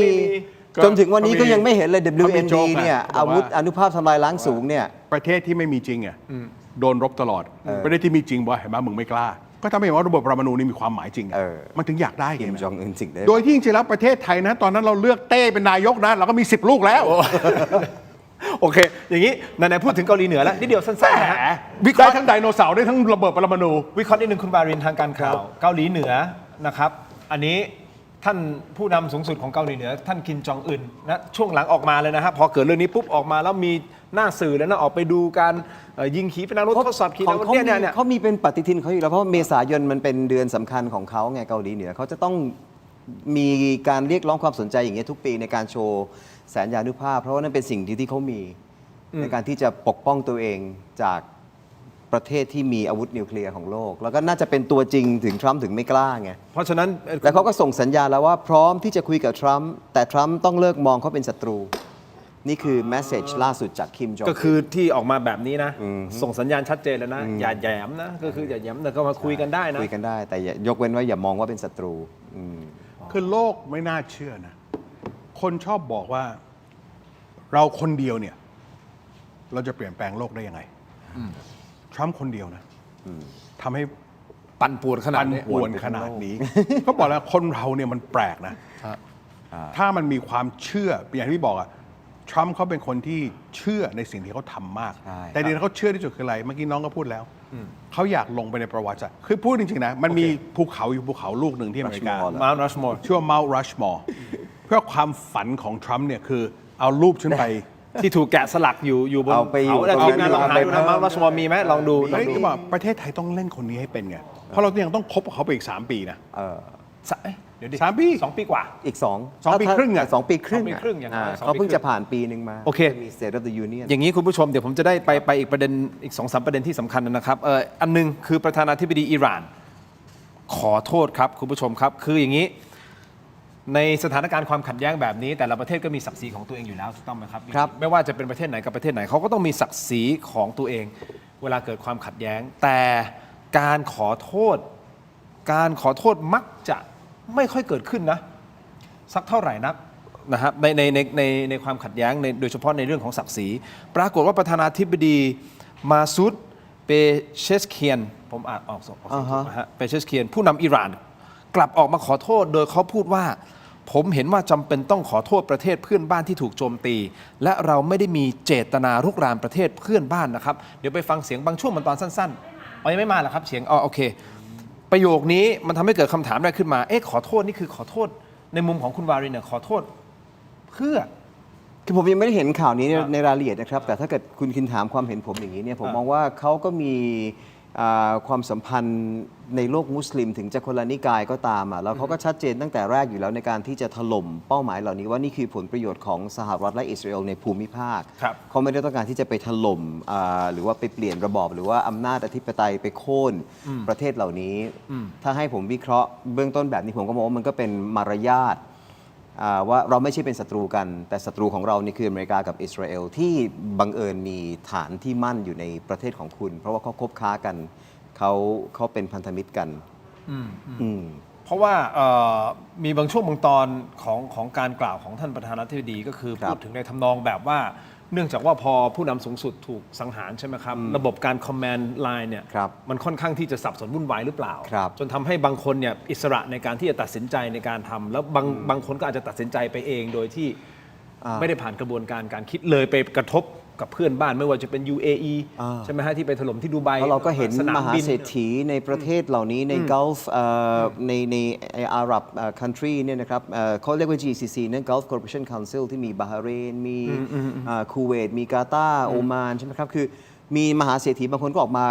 วิพากษ์วิจารณ์ทรัมป์แล้วว่ามีสิทธิ์อะไรในการที่จะเข้าไปทำปฏิบัติการเช่นนี้ในประเทศอิหร่านหรือในภูมิภาคนี้แล้วเตรียมที่จะเหมือนกับถอนทุนจากการร่วมทุนกับสหรัฐด้วยแล้วด้วยเช่นเดียวกันผมเลยมองว่ามันเป็นการชิงความได้เปรียบเสียเปรียบทางการเมืองหรือเป็นไหวพริบทางการเมืองหรือเปล่าหรือเป็นมารยาทหรือเปล่าในการก็ขอโทษเพราะว่าไม่ได้มีเจตนาจะโจมตีพลเรือนหรือว่าระบอบของหรือขัดแย้งทางกันเองข้างในระบบขัดแย้งกันเองข้างในหรือเปล่าจนสุดท้ายคือเฮ้ยแม่งไม่ไหวแล้วควบคุมไม่อยู่แล้วฝั่งนี้ออกมาขอโทษแต่อีกฝั่งหนึ่งนะครับก็ไม่ยอมเหมือนกันก็คือนักบวชสายแข็งและสมาชิกรัฐสภาอิหร่านนะครับชื่อว่าฮามิดราซาอีเขียนบนแพลตฟอร์ม X เลยนะฮะบอกว่าประธานาธิบดีเปเซชเคียนจุดยืนของคุณไม่เป็นมืออาชีพอ่อนแอและไม่อาจยอมรับได้นี่เขียนอย่างนี้เลยนะครับคำแถลงการ ทางโทรทัศน์เนี่ยดูอ่อนแอขาดความเป็นมืออาชีพและมันเป็นที่ยอมรับของสายตาของสาธารณชน ถึงต้องตั้งมอชตบาขึ้นมานี่แหละ ทำให้คณะกรรมการบริหารและสมาชิกสภาผู้เชี่ยวชาญต้องทำหน้าที่ให้เสร็จสิ้นโดยเร็วที่สุด ด้วยการประกาศตัวผู้นำคนต่อไป เพื่อยุติบทบาทของสภาชั่วคราวนี้ และเพื่อเป็นหลักประกันในการปกป้องการลุกรานของประเทศอื่นอันนี้ไงมันทำให้เห็นว่ามันขัดแย้งกันเองหรือเปล่าถ้ามอง ไม่ก็ชัดเจนมากเลยอย่างที่น้องก็พูดใช่ไหมเราต้องเข้าใจประเทศอิหร่านเนี่ยมันถูกควบคุมด้วยผู้นำของศาสนา ครับ ใช่ไหม ครับ ไอ้พวกที่มีประธานาธิบดีอะไรเงี้ยคือเสมียนของเขาอ่ะ โอเค คืออยู่ไปจัดการในเรื่องวันๆที่ฉันไม่อยากยุ่งอะใช่ไหม โอเค เพราะว่าประธานาธิบดีคนนี้พูดวันนี้รุ่งเช้ายิงจรวดต่อเลยมันไม่ได้หยุดเลย คราวนี้คำถามของไทยหลายคนคือว่าแล้วเขายิงทำไมพี่ทอมทำไมอิหร่านถึงต้องไปโจมตีหรือรบกวนประเทศเพื่อนบ้านด้วยโดยที่การตัดสินใจของเขาพี่เชื่อว่าในวันนั้นน่ะก็คือให้มันรู้กันใช่ไหมว่าไอ้พวกประเทศอยู่ที่ให้กองทัพประเทศที่เขายิงเข้าไปเนี่ยมีกองทัพอเมริกาอยู่ทุกประเทศนะเขาไม่ได้สเปะสปะนะตรงไหนที่มีกองทัพอเมริกาเนี่ยเขายิงเข้าไป เพื่อส่งซิกอย่างชัดเจนเลยว่า ถ้าอยู่สนับสนุนอเมริกาก็จัดการตัวนี้พี่คิดว่าเนี่ยเป็นการตัดสินใจทั้งถูกทั้งผิดถูกก็คือว่าจะได้กดดันให้ประเทศพวกนี้ไปคุยกับอเมริกาว่าฉันรับไม่ไหวนะคือต้องเข้าใจนะตลาดหุ้นอเมริกาเนี่ยมันถูกสนับสนุนด้วยเงินจากตะวันออกกลางนี่เยอะมากนะครับเขาถอนเงินออกมาเนี่ยตลาดหุ้นตกนะ พังเลยสิฮะ พังเลยงั้นก็เป็นโจทย์หนึ่งแต่ปัญหาใหญ่คือว่ามันไม่ได้ตามอย่างที่เขาคิดไงใช่ไหมแต่ไอ้ที่พลาดก็คืออะไรก็คือประเทศพวกนี้ไม่ได้มีเจตนาที่จะมายุ่งกับเรื่องพวกนี้เลยนะครับ แต่ตอนนี้อย่างกับ UAE เองก็พูดออกมาแล้ว ว่าเฮ้ยฉันอาจจะต้องส่งกองทัพเข้าไปนะ อันนี้เขาคาดผิด นี่ก็เป็นอีกเหตุผลหนึ่งที่พี่เชื่อมันต้องจบเร็วละ โอเค เพราะว่าประเทศเพื่อนบ้านตอนนี้ก็ไม่พอใจมาก แต่ที่สำคัญที่สุดคืออะไร คือ ที่พี่ยังตกใจนะว่าอิหร่านยังไม่ทำ คือบ ล็อก full Strait of Hormuz อะไอเส้นสายเรือดำเนิน ช่องแคบฮอร์โมน ช่องแคบอะ ช่องแคบฮอร์ อัน โม นี้ น พี่ก็ไม่เข้าใจ ก็แปลว่าอะไร เขาก็รู้ว่าเขาทำมากกว่านี้ไม่ได้แล้ว เพราะเฉพาะเรือของสัญชาติสหรัฐใช่ไหมเรือสัญชาติอิสราเอลใช่ไหมฮะแล้วก็ ถ้ามันจะรบกันจริงจังนะ เอากันตายไปฝั่งหนึ่งเลยนะ ต้องปิดเลย สิ่งแรกที่พี่ทำคืออะไรพี่เอาไอ้เรือน้ำมันเนี่ยเรือบรรทุกน้ำมันที่มันใหญ่มากนะ เอาไปสัก10 ลำไปวางไว้แล้วก็ระเบิดให้มันจมให้หมดเลย ขวางเลย อันเนี้ยรู้เรื่องกันเลยว่าฉันไม่ยอมอยู่แล้ว พังเลยนะ งั้นตอนเนี้ยพี่ว่าทุกอย่างเนี่ยมันอยู่ในภาวะที่จะหาทางออกกันยังไง โดยที่ไม่ให้อะไรนะเสียหน้ากัน ไม่เสียหน้า อิหร่านก็ไม่เสียหน้าแล้วเพราะอะไรฉันโยนนิ้วกลางให้ทรัมป์แล้วนะ ฉันเลือกผู้นำที่ไม่จำเป็นต้องเห็นด้วยนะอเมริกาก็พูดเต็มปากได้แล้วฉันชนะแล้วนะคราวนี้จบกันยังไง มันต้องมีคนที่3เข้ามาคุยโดย ปูติน ไม่ใช่ แต่ เห็นปูตินเสนอตัว แต่ผมก็ไม่แน่ใจนะครับว่าการเจรจาครั้งนี้เนี่ยอิหร่านจะไว้ใจทรัมป์ได้เพราะว่าก่อนหน้านี้ก็คือโดนหักหลังมาแล้วไงฮะ มันคล้ายๆกับพรรคการเมืองไทยพรรคหนึ่งเลยนะคล้ายๆเลยนะ ใช่ไหมฮะเพิ่งคุยกันที่เจนีวามีโอมานเป็นตัวกลางแล้ววันรุ่งขึ้นก็ การเมืองนี่มีแต่การหักหลังกันเหรอ รุ่งขึ้นก็จัดเลย ขอบคุณมากคุณบารินเปิดประเด็นนี้ ไม่เขาหมายกับพี่คืออะไรอีกอย่างหนึงที่คนลืมมองไปอย่างหนึ่งนะ คือ อิหร่านเนี่ยเขามีจรวดอยู่แค่นั้นนะเขาไม่มีอุตสาหกรรมนะที่จะมานั่งผลิตโดรน โอเค หรือจรวดที่จะยิงกันทุกวันอย่างเงี้ยใช่ไหม ครับ งั้น at some point อิหร่านก็ต้องมองแล้วว่า แล้วเมื่อไหร่ฉันจะหมด เพราะอาวุธจากเมืองจีนก็ไม่ได้มาสมทบฉันนะ โอเค อาวุธจากรัสเซียก็ไม่ได้สมทบฉันนะ โอเค คนที่จะช่วยให้ คำพูดนี่เป็นการบลัฟใช่ไหมครับ บลัฟทั้งหมดอ่ะนี่คือการบลัฟทั้งหมดหมายอย่างกับพี่เชื่อเอาเงี้ยไม่เอาคนนี้เข้าการเมืองไทย แต่ข้างหลังบ้านก็กินข้าวกันอยู่ดีอ่ะมันบลัฟกันทั้งนั้นนี่คือนิ หน้า สัย ฉากเป็น หน้าฉาก ต้องคุยแบบนี้ไง แต่หน้าฉากอันเนี้ยมันชิบหายตรงไหน มันชิบหายกับพวกเราอ่ะแล้วพี่ขอฝากอันนี้ก่อนที่พี่เดี๋ยวไปด้วยนะขอด่า ใครอีก ข แล้ว อด่าเลยได้ไหม พี่ทอมพี่ด่าใครอีกแล้วเนี่ย พี่ หางานให้ ด่าพวกที่ฉวยโอกาสขึ้นราคาน้ำมัน อันนี้ไม่มีลอจิกเลย เพราะชัดเจนมากว่าเมืองไทยเนี่ยมีน้ำมันตุ้นเอาไว้เกือบ 2-3 เดือนและน้ำมันที่มาขึ้นตอนนี้มันจ่ายเงินไปหมดแล้วนะ น้ำมันเก่าอ่ะเป็นน้ำมันสต็อกเก่า มันสต็อกเก่า บวกกับพี่เคยอยู่อุตสาหกรรมสายการบิน เราจะซื้อฟิวเจอร์ของน้ำมันไว้ตลอด ล็อกไว้แล้ว เราล็อกไว้แล้ว งั้นตอนนี้ไม่มีเหตุผลเลย ครับ นอกจากไอ้บริษัทต่างชาตินะที่มาใช้คนไทยเป็นเหยื่อ เพื่อให้มันได้กำไรเนี่ยอันนี้พี่ว่าผิดมากพี่ต้องบอกกับพี่เนี่ยอันเนี้ยนะท่านนายกเราเนี่ยต้องทุบโต๊ะเลย ต้องเด็ดขาดต้องเด็ดขาด นะแล้วอย่าลืมนะมันไม่ใช่น้ำมันที่เติมเข้ารถอย่างเดียวนะขณะพี่ยังอยู่สายการบินอยู่นะควรจะออกกฎหมายเลย ห้ามตั๋วเครื่องบินขึ้น ราคา นะห้ามสินค้าทุกอย่างขึ้น เพราะเราต้องเดาให้ออกมันไม่ยาวงั้นไอ้พวกนี้มันก็เลยเกณฑ์กำไรกันชิบหายไวป่วง อันนี้พี่ขอด่านะอันนี้ขอพูดเลยว่าใครที่เอาเปรียบจากสิ่งนี้นะโดยที่คุณจ่ายตังค์ไปแล้วนะ อันนี้เลวจริงเพราะพี่ก็เพิ่งไปเติมน้ำมันมานะจาก 2,300 เป็นเท่าไหร่ 2,700 อ่ะมันเกินไปอ่ะสงครามเพิ่งได้อาทิตย์เดียวอ่ะน้ำมันคุณเต็มคลังอ่ะแต่นี่ก็ต้องเตือนประเทศไทยอย่างหนึ่งทำไมรัฐบาลไทยที่ผ่านๆมาเนี่ยไม่เก็บน้ำมันเองทำไมต้องปล่อยให้เอกชนเป็นคนเก็บน้ำมันอันนี้ก็อันตรายสำหรับsecurity ของประเทศชาติมากนะเรารัฐบาลต้องเก็บน้ำมันไม่ใช่เอาเงินภาษีเราเนี่ย สำรองน้ำมันไว้แต่รัฐบาลไทยทุกรัฐบาลทำอะไรหรือเปล่าไม่ต้องสำรองอะไร เอาเงินภาษีเราไปช่วยให้คุณเติมนะเพื่อให้กำไรกับคนอื่นไม่ make sense เลยโอเคคราวนี้มันแฉชัดเจนว่านโยบายเรื่องความปลอดภัยพลังงานของประเทศไทยเนี่ยห่วยแตกจริงรอดูกันต่อไปว่าจะสามารถปรับปรุงได้หรือเปล่านะครับคุณผู้ชมผมขออนุญาตนิดเดียวให้อีก 2-3 คำถามมาครับเดี๋ยวเราจะเดินไปข้างหน้าแล้วนะฮะคุณผู้ชมครับอย่างนี้ฮะเรามีต้องถามอะไรพี่อย่างเดียวหรือเปล่าเขาถามนะตัวพี่ทอมแน่ใจว่าพี่ทอมไม่อยู่ในเอฟสตีนไฟนะนี่ไงกำลังจะพูดอยู่ว่าตกลงเนี่ยประธานาธิบดีโดนัลด์ทรัมป์จะมีหน้าอยู่บนมาน์รัชมอร์หรือเปล่าเรามีภาพใช่ไหมฮะมาน์รัชมอร์เนี่ยตั้งอยู่ในรัฐเซาท์ดาโคตาของสหรัฐอเมริกานะครับเป็นประติมากรรมและแกะสลักใบหน้าประธานาธิบดีทั้งหมด4 ความฝันเขาเลยนี่วอชิงตันเจฟเฟอร์สันรูสเวลล์แล้วก็ลินคอล์นนะครับบนหน้าผาแกรนิตมีตรงกลางเอาไว้ไหมตรงกลางสูงประมาณ60 ฟุตสร้างขึ้นเพื่อรำลึกถึงประวัติศาสตร์และการก่อตั้งประเทศนะครับคุณผู้ชมซึ่งตรงนี้แหละคือมาน์รัชมอร์แต่ชื่อเขาจะถูกจารึกไว้ตรงนี้หรือว่ามีการแกะสลักหน้าประธานาธิบดีโดนัลด์ทรัมป์หรือไม่อันนี้ไม่มีใครทราบได้แต่ที่แน่ๆทฤษฎีสมคบคิดก็คือ conspiracy theory เรื่องของเอฟสตีนไฟล์ประเด็นที่น่าสนใจก็คือทรัมป์อาจจะใช้สงครามนี้เป็นเครื่องมือในการเบี่ยงเบนความสนใจกรณีเอกสารเอฟสตีนไฟล์หรือไม่ก่อนหน้านี้คุณผู้ชมครับมีชื่อของประธานาธิบดีโดนัลด์ทรัมป์ปรากฏอยู่ในคดีอื้อฉาวเกี่ยวกับการล่วงละเมิดทางเพศเด็กซึ่งไฟล์เอฟสตีนบางส่วนที่เราเปิดเผยได้นะครับมีการพูดถึงแม็กซ์เวลล์ซึ่งจิเลนใช่ไหมจิเลนแม็กซ์เวลล์ภรรยาของเอฟสตีนที่ถูกจับข้อหาค้ามนุษย์เหมือนกันเป็นภรรยาใช่ไหมเป็นพาร์ทเนอร์ของเจฟฟรีย์เอสตีนเป็นกิ๊กนี่ครับนี่ฮะปฏิบัติการร่วมกันนั่นแหละ on one flight in 1993เนี่ยโอเคครับแต่คุณไปเร็วหรอผมอ่านไม่ทันเลยนี่นะครับเขาเขียนอันนี้คือเราสรุปมาเอ้ากลับมาอีกแล้วกลับมาที่ภาษาไทยเราอ่านภาษาไทยเนี่ยเพื่อให้คุณรับทราบสถานการณ์เราขอแจ้งว่าบันทึกเที่ยวบินที่เราได้รับเมื่อวานนี้ระบุว่าโดนัลด์ทรัมป์เดินทางด้วยเครื่องบินเจ็ตส่วนตัวของเอฟสตีนมากกว่าที่เคยมีรายงานข่าวมาก่อนหรือมากกว่าที่เราทราบมาก่อนหน้านี้รวมไปถึงช่วงเวลาที่คาดว่าจะเกี่ยวข้องกับการตั้งข้อหาในคดีแม็กซ์เวลล์ส่วนอีกเที่ยวบินหนึ่งนะครับมีผู้โดยสารเพียงเอฟสตีนทรัมป์และจุดๆซึ่งขณะนั้นอายุแค่20 ปีและในอีก2เที่ยวบินมีผู้โดยสารเป็นผู้หญิงซึ่งอาจเป็นพยานในคดีแม็กซ์เวลล์ด้วยตรงนี้มีความเป็นไปได้มากแค่ไหนครับสั้นๆฮะคุณวารินคุณทอม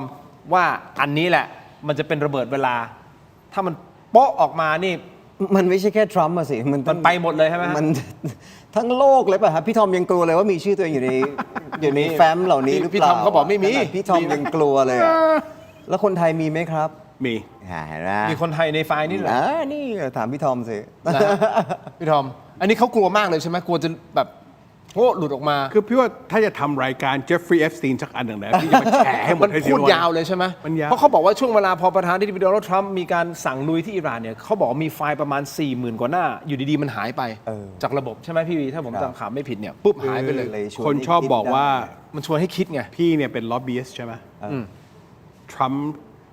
โดนไม่ใช่ทรัมป์ตัวทีเอฟสตีนเนี่ยเจฟฟรีย์เอฟสตีนเนี่ยคือซุปเปอร์ล็อบบี้นะคือใช้ทุกอย่างที่จะหาผลประโยชน์เข้าตัวเองได้แล้วถึงบอกว่าคนเราเนี่ยนะไม่ได้ตายเพราะอะไรล่ะตายเพราะอะไรตายเพราะตรงนั้นแหละตายเพราะจูนั่นแหละอุ้ยพอเอาผู้หญิงมาล่อปุ๊บนะตายหมดอ่ะพังหมดเลยใช่ไหมความคนที่พี่ตกใจมากที่สุดคือใครรู้ป่ะบิลเกต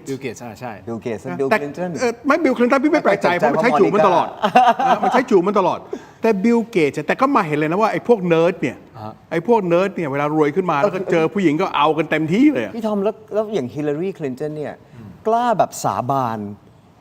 ว่า หน้าด้านๆทั้งที่มีรูปยืนอยู่กับเอฟสตีนอยู่กล้าสาบานได้ยังไง under ก็ oath เนี่ย นักการเมืองไทยก็สาบานทุกอย่าง ผมไม่รู้จักคนนู้นผมไม่รู้จักคนนี้มีรูปบอกมากี่รูปอะ สาบานเนี่ย ใช่ไหมสาบานกันเลยใช่ไหมมีเรื่องในเมืองไทยเนี่ยที่เขาบอกเป็นสแกมเมอร์คนหนึ่งใช่ไหมถ่ายรูปกับนักการเมืองทุกคนในประเทศไทย ทุกคนออกบอกว่าไงไม่รู้จัก นี่คือ normal ของนักการเมืองอะมันแย่พี่ถึง แล้วประเด็นผมคือแบบว่าคืออเมริกาเขาแบบ in God we trust หราอยู่บนธนบัตรอย่างเงี้ยแบบว่าอยู่ยังกล้าแบบว่าสาบาน ประเทศไทยไปอะไรนะไปสาบานต่อหน้าวัดพระแก้วเลยนะ ว่าถ้าผมโกหกขอให้วัดพระแก้วแช่งโคตรผม3โคตรเงี้ยก็ยังโกหกกันได้อะไม่อยากจะว่านะตอนนี้ในโซเชียลมีเดียเนี่ยมีคนโกหกว่าจบนู่นจบนี่ได้เป็นสสได้เป็นสวใช่ไหมอีกคนนึงบอกผมได้สัญชาติอเมริกาได้คือมันโกหกกันอ่ะคนเราเนี่ยนะพี่มันนิสัยมันแปลกอ่ะพี่เนี่ยโทษตลอดคนเราเนี่ยโกหกคนอื่นเนี่ยได้ ครับ แต่พวกเนี้ยเขาเริ่มโกหกตัวเองอ่ะเขาโกหกตัวเองได้อะ ทรัมป์ก็เป็นหนึ่งในนั้นนะ เป็นอย่างนั้นได้100%พวกนี้มันโกหกตัวเองได้อะใช่ไหมพี่ถึงแปลกมากอ่ะเต็มไปหมดแล้วใช่ไหมว่าเพราะคนเชื่อ เพราะคนไม่ critical thinking ใช่เป็นไปได้ ไม่วิเคราะห์ ไม่วิเคราะห์ให้ลึกซึ้งมาเป็นไปได้ยังไง โอเค ใช่ไหมว่าฮิลลารีคลินตันเนี่ยจะไม่รู้ว่าสามีเนี่ยปี้ทุกคนที่เดินอยู่อ่ะ ใช้คำนี้เลยเหรอโอเค มันก็ชัดเจนมากอ่ะ คดีมอนิคาเลวินสกี้นี่ดังมาก เห็น นะ รูปในเจฟฟรีย์เอฟสตีนที่อยู่ในอ่างอาบน้ำที่เขาบอกบรูไนใช่ไหม ก็พี่ต้องบอกอ่ะถ้าประเทศไทยนะพี่ขอโทษนะพี่อย่าฟ้องผมนะอย่าด่าผมนะ อย่าไปพูดชื่อ ไม่เป็นไรเขารักพี่เขาเลย ไม่เกี่ยวไม่ต้องพูดชื่อ ฮะ ไม่ต้องพูดชื่อเขา พี่ รัก ที่ ต่อให้รักไม่ต้องพู พี่ ด ที่ ชื่อ เคยมีอาบอบนวดเยอะๆในประเทศไทย ไม่ต้องพูด อ่ะ ชื่อโอเคไม่ต้องพูดชื่อ นะพี่ที่เขาเคยมีอาบอบนวดก็เคยมีข่าวลือออกมา โอเค ว่าพี่คนเนี้ยที่เขาดังได้เพราะอะไร อ๋อ เพราะเขาเอากล้องเนี่ยไปติดอยู่ในห้องอาบอบนวดพี่ไม่รู้ว่าจริงหรือไม่จริงนะ โอเค แต่เรื่องเซ็กส์เนี่ยขอฝากผู้ชายไว้เลยนะ ไม่อยากตายน้ำตื้นนะก็อย่าลงอ่าง โอเค จบ อันนี้เคลียร์ ผมขอไปประเด็นต่อไปสั้นๆ นิดเดียวฮะเดี๋ยวผมจะได้จบรายการแล้วคิวบาร์คือคิวต่อไปของสหรัฐอเมริกาโดนัลด์ทรัมป์เพราะฉะนั้นถ้าจะวิเคราะห์จริงๆ ก็คือเขาก็หาเรื่องทางลงของเขาและบริการใช้คิวบาร์เป็นอีกจุด นั่นก็น่าจะเป็น มองยังไง การเมืองในประเทศเพราะมาโกรูบิโอใช่ไหมครับ แล้วก็พอจัดการกับเวเนซุเอลา ก็หาทางออก เสร็จแล้วก็หาทางออกอ่ะคือเวเนซุเอลาคิวบาเขาเป็นคู่บัดดี้กันอ่ะคือถ้าจัดการเวเนซุเอลาแล้วไม่จัดการคิวบามันก็เหมือนยังฆ่าตายไม่สนิทอ่ะคือนั่นคือหัวเชื้อไงคิวบาแล้วอยู่จ่อไมอามี่จ่อฟลอริดาอยู่ตรงข้ามแบบเนี้ยก็คือโจทย์ต่อไปของเขานั่นแหละ พี่ฝากคำถาม แล้วจังหวะนี้จังหวะเป็นจังหวะที่ดีไงเพราะว่า จังหวะ เขา ที่ดีจังหวะที่ดี เพราะว่าเขาจัดการเวเนซุเอลาได้แล้วไง จังหวะที่ แล้วคุณคิดว่าเขาจะไปต่อคิวบาร์ไหม เอาแน่นอน 100% คือ Western Hemisphere ไงว่า ไปแน่ หลัง นอน บ้าน ใช่ ฉัน ไหม อย่ามายุ่งไง ไป มันต้อ ต่ ง อ จัดการสิ โอเค พี่ขอฝากคนไทย สั้ นะ น ช่วยตอบคำถามหน่อยนะ ว่า ถ้าท่านนายกคนใหม่ของประเทศไทย ไปถล่มเขมรอย่างที่ทรัมป์ไปถล่มอิหร่าน คุณเห็นด้วยหรือไม่เห็นด้วย ฝากหน่อยดิอยากรู้เหมือนกันว่าคนไทยคิดยังไง ลองครับ ลองครับคุณผู้ชม ถ้านายกพรุ่งนี้ถล่มฮวนเซนเหมือนกับทรัมป์ถล่มอิหร่าน คนไทยเห็นด้วยไหม โอเค คุณผู้ชม ฝากหน่อย ขอเพิ่มเติมนิดนึงนะครับหนึ่งในเอกสารนะครับในอีเมลของเอฟสตีนนะฮะในคดีของเอฟสตีนนะครับระบุอย่างนี้นะฮะคุณผู้ชมเกี่ยวกับบิลเกตใช่ไหมที่คุณทอมตกใจ คือผมก็ตกใจเหมือนกันนะครับ ก็คือบิลเกตนะครับมหาเศรษฐีคนนี้ และเป็นกูรูเทคเนี่ยนะฮะมีเพศสัมพันธ์นอกสมรสกับหญิงที่แต่งงานแล้ว นอกจากนี้ยังขอให้จัดหายาป้องกันโรคติดต่อทางเพศสัมพันธ์คือ STD Sexually Transmitted Disease นะฮะหลังมีเพศสัมพันธ์กับเด็กสาวชาวรัสเซีย ต่อมาบิลเกตส์นะครับอันนี้เขารับเองนะฮะเขาออกมายอมรับเองบิลเกตส์ได้กล่าวขอโทษต่อพนักงานในมูลนิธิของเขากรณีมีความสัมพันธ์ และการพบปะกับเจฟฟรีย์เอสตีนโดยเขายอมรับว่าเคยมีความสัมพันธ์นอกสมรส2 ครั้ง แต่ยืนยันว่าไม่ได้เกี่ยวข้องกับเหยื่อของเอฟสตีนนะครับแต่ก็มีความพยายามในการให้ภรรยาตอนนั้นเขาไม่รู้เรื่องเนาะให้กินยาที่มันเป็น sexual STD ไอ้โรคติดต่อทางเพศสัมพันธ์ให้กินยาโดยที่ภรรยาเขาไม่ทราบว่ามีการแอบให้ยากินในการฆ่าเชื้อ ปุ้ยยาที่พี่ให้กินคือวิตามินจริงนะคะ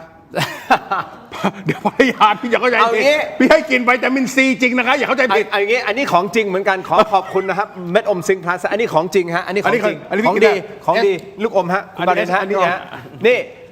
ไม่เกี่ยวกับ SCD นะ ไม่เกี่ยวผลิตภัณฑ์ไมบาซินครับจากเกรเตอร์ฟาร์มามี 3 สูตรที่มีคุณประโยชน์จากวิตามินหลากหลายชนิดนะครับเม็ดอมซิงค์พลัสวิตามินซีและโคคิวเทนกลิ่นองุ่นมะนาวเม็ดอมซิงค์พลัสลูทีและบิวเบอรี่กลิ่นแบล็คเคอร์เรนต์เม็ดอมซิงค์พลัสเบต้ากลูแคนกลิ่นสตรอเบอรี่นะครับซิงค์มีส่วนช่วยในการทำหน้าที่ของระบบภูมิคุ้มกันและกระบวนการต่อต้านอนุมูลอิสระถ้าเจ็บคอไอหรืออยากเสริมภูมิคุ้มกันนะครับเลือกไมบาซินจากเกรเตอร์ฟาร์มาหาซื้อได้ที่ร้านสะดวกซื้อซุปเปอร์มาร์เก็ตและร้านขายยาทั่วประเทศไมบาซินจากเกรเตอร์ฟาร์มาก้าวสู่60 ปีอย่างมั่นคงและยั่งยืนนะครับขอบคุณมากๆนะครับไมบาซินที่อยู่เคียงข้างถกไม่เถียงนะครับต่อจากไมบาซินครับไปที่อ้วยอันโอสถกันหน่อยนะครับขออนุญาตพี่ทอมนะฮะพี่บีครับอันนี้ครับอันนี้คือยาดมสมุนไพรตามมังกรทองแต่วันนี้ขอแนะนำจากอ้วยอันโอสถเช่นเดียวกันครับยาน้ำแก้ร้อนในเขากุยครับจากอ้วยอันโอสถบรรเทาไข้ตัวร้อนทานได้ทั้งเด็กและผู้ใหญ่นะครับมีจำหน่ายตามร้านขายยาทั่วประเทศอ่านคำเตือนในฉลากและเอกสารกำกับผลิตภัณฑ์ก่อนใช้นะครับนี่คือของดีจากอ้วยอันโอสถยาน้ำแก้ร้อนในเขากุยนะครับขอบคุณมากๆครับอ้วยอันโอสถที่อยู่เคียงข้างถกไม่เถียงนะครับต่อกันที่ยาท่าน้ำขาวนี่ของดีจริงๆเช่นเดียวกันนะครับเป็นราคาที่เข้าถึงง่ายนะครับขออนุญาตนะครับพี่คิมครับมาตรฐานสากลนะครับยาท่าน้ำขาว49 บาทฝาสีฟ้าตราหารคู่ครับมาตรฐานสากลหาซื้อง่ายตามร้านขายยาแผนปัจจุบันทั่วไปราคาเพียง49 บาทเข้าถึงง่ายจาก HK Pharmaceutical นะครับนี่ฮะแก้ท้องอืดท้องเฟ้อนะครับรักษาลำไส้อักเสบนะครับฆ่าเชื้อโรคในลำไส้ได้ด้วยนะครับยาท่าน้ำขาวนะฝาสีฟ้า49 บาทตราหารคู่ขอบคุณมากๆเลยนะครับต่อกันที่ผงปรุงรสรสหนึ่งนะครับมีให้เลือกหลากหลายรสชาตินะครับปรุงอร่อยแน่รสหนึ่งครับไม่ว่าจะเป็นรสไก่รสหมูรสเนื้อต้มผัดแกงทอดยำหอมอร่อยได้ทันใจต้องรสหนึ่งนัมเบอร์วันนะครับปรุงอร่อยแน่รสหนึ่งครับโปรโมชั่นพิเศษ1 แถม 1และโปรโมชั่นสุดคุ้มอีกมากมายหาซื้อได้แล้ววันนี้ที่ Shopee Lazada TikTok และ Gourmet Market รวมถึง Foodland และซุปเปอร์มาร์เก็ตทั่วไปปรุงอร่อยแน่รสหนึ่งนะครับขอบคุณมากๆเลยนะครับรสหนึ่งฮะของดีครับและขอบคุณรสหนึ่งนะครับที่อยู่เคียงข้างถูกไม่ถึงและมอบให้นะฮะพี่บีกับพี่ทอมนะฮะคนละ1 ถุงตรงนี้นะครับคุณผู้ชมครับแล้วต่อกันที่กาแฟด้วยอันนี้พี่ทอมชอบกินกาแฟอยู่แล้วผมรู้พี่บีด้วยอร่อยมากนี่ฮะเติมความเข้มเต็มรสกาแฟด้วยกาแฟบัดดี้ดีนเอ็กซ์ตร้าเบลนด์นะครับกาแฟดำคั่วสุดเข้มสูตรเข้มข้นที่หอมอร่อยเข้มสะใจ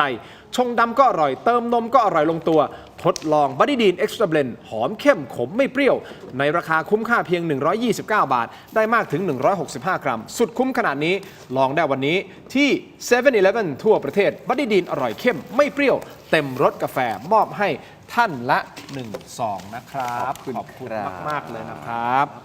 ต่อกันที่น้ำปลาแท้ตราทิพรสนะครับน้ำปลาที่ทุกบ้านทุกร้านต้องมีผมเชื่องั้นเลยนะครับกลิ่นหอมและรสชาติกลมกล่อมนะฮะจะเหยาะจิ้มหรือปรุงรสแกงผัดทอดได้หลากหลายเมนูนะครับเข้าถึงรสชาติอาหารไทยที่คุ้นเคยด้วยกระบวนการผลิตที่มีคุณภาพได้มาตรฐานส่งออกไปจำหน่ายทั่วโลกเลยนะครับน้ำปลาแท้ตราทิพรสหาซื้อได้ง่ายนะครับตามห้างสรรพสินค้าชั้นนำร้านสะดวกซื้อและร้านขายร้านค้าทั่วไปนะครับนอกจากนี้ยังสามารถสั่งซื้อได้นะครับตามช่องทางออนไลน์ที่ Shopee Lazada Tops Online และ Macro Pro มีจำหน่ายทั้งแบบขวดเดี่ยวแพ็คและยกลังเลยนะฮะแค่มีทิพรสก็อร่อยครบรสนะครับขอบคุณมากๆนะครับอีกนิดนึงครับคุณผู้ชมนี่ BrainTech Tri-Screen นะครับนี่คือนวัตกรรมใหม่นะครับเป็นจอเสริมสุดล้ำที่สามารถทำงานพร้อมกันได้ถึง4 หน้าจอในเวลาเดียวกันเลยนะครับด้วยความคมชัดระดับ Full HD และการเชื่อมต่อที่ง่ายสุดๆครับเพียงเสียบสาย USB Type C ก็พร้อมใช้งานได้ทันทีครับน้ำหนักเบาด้วยพกพาสะดวกกดเข้าไปที่หน้า Facebook Tero Digital ใน Facebook Tero Digital นะครับอย่าพลาดตอนสั่งซื้อใส่โค้ด Let's Play AI Let's Play AI รับส่วนลดทันที 2,000 บาทเลยนะครับขอบคุณมากๆครับ BrainTech Tri-Screen นะครับสั้นๆอีกอันนึงนะครับคุณผู้ชมครับพิมพ์คำว่า CHOL ใน Shopee Lazada TikTok Facebook CHOL ครีมทามือ CHOL ครีมทามือคุณจะได้เจอกับครีมทามือสูตรน้ำมันหอมระเหยแท้จากชนอโรมาทีนะครับมือพังซ่อมได้ซ่อมแซมฟื้นฟูลดริ้วรอยนะครับมีสารสกัดจากธรรมชาติจากน้ำมันหอมระเหยแท้นะครับไม่มีสารสังเคราะห์ใดๆทั้งสิ้นมาจากน้ำมันหอมระเหยแท้นะครับสรรพคุณสมบัติบำบัดแน่นอนฟื้นฟูสภาพผิวได้ดีแน่นอนเลยนะครับไม่เหนียวเหนอะหนะครับซึมไวด้วยนะฮะทาปั๊บสามารถที่จะถูไถมือถือลื่นปื๊ดเลยนะครับคุณผู้ชมครับอันนี้ผมจริงๆขายในศูนย์การค้าชั้นนำของไทยนะครับไม่ว่าจะเป็นไอคอนสยามเซ็นทรัลเวิลด์เอ็มคอร์เทียคิงพาวเวอร์นะครับ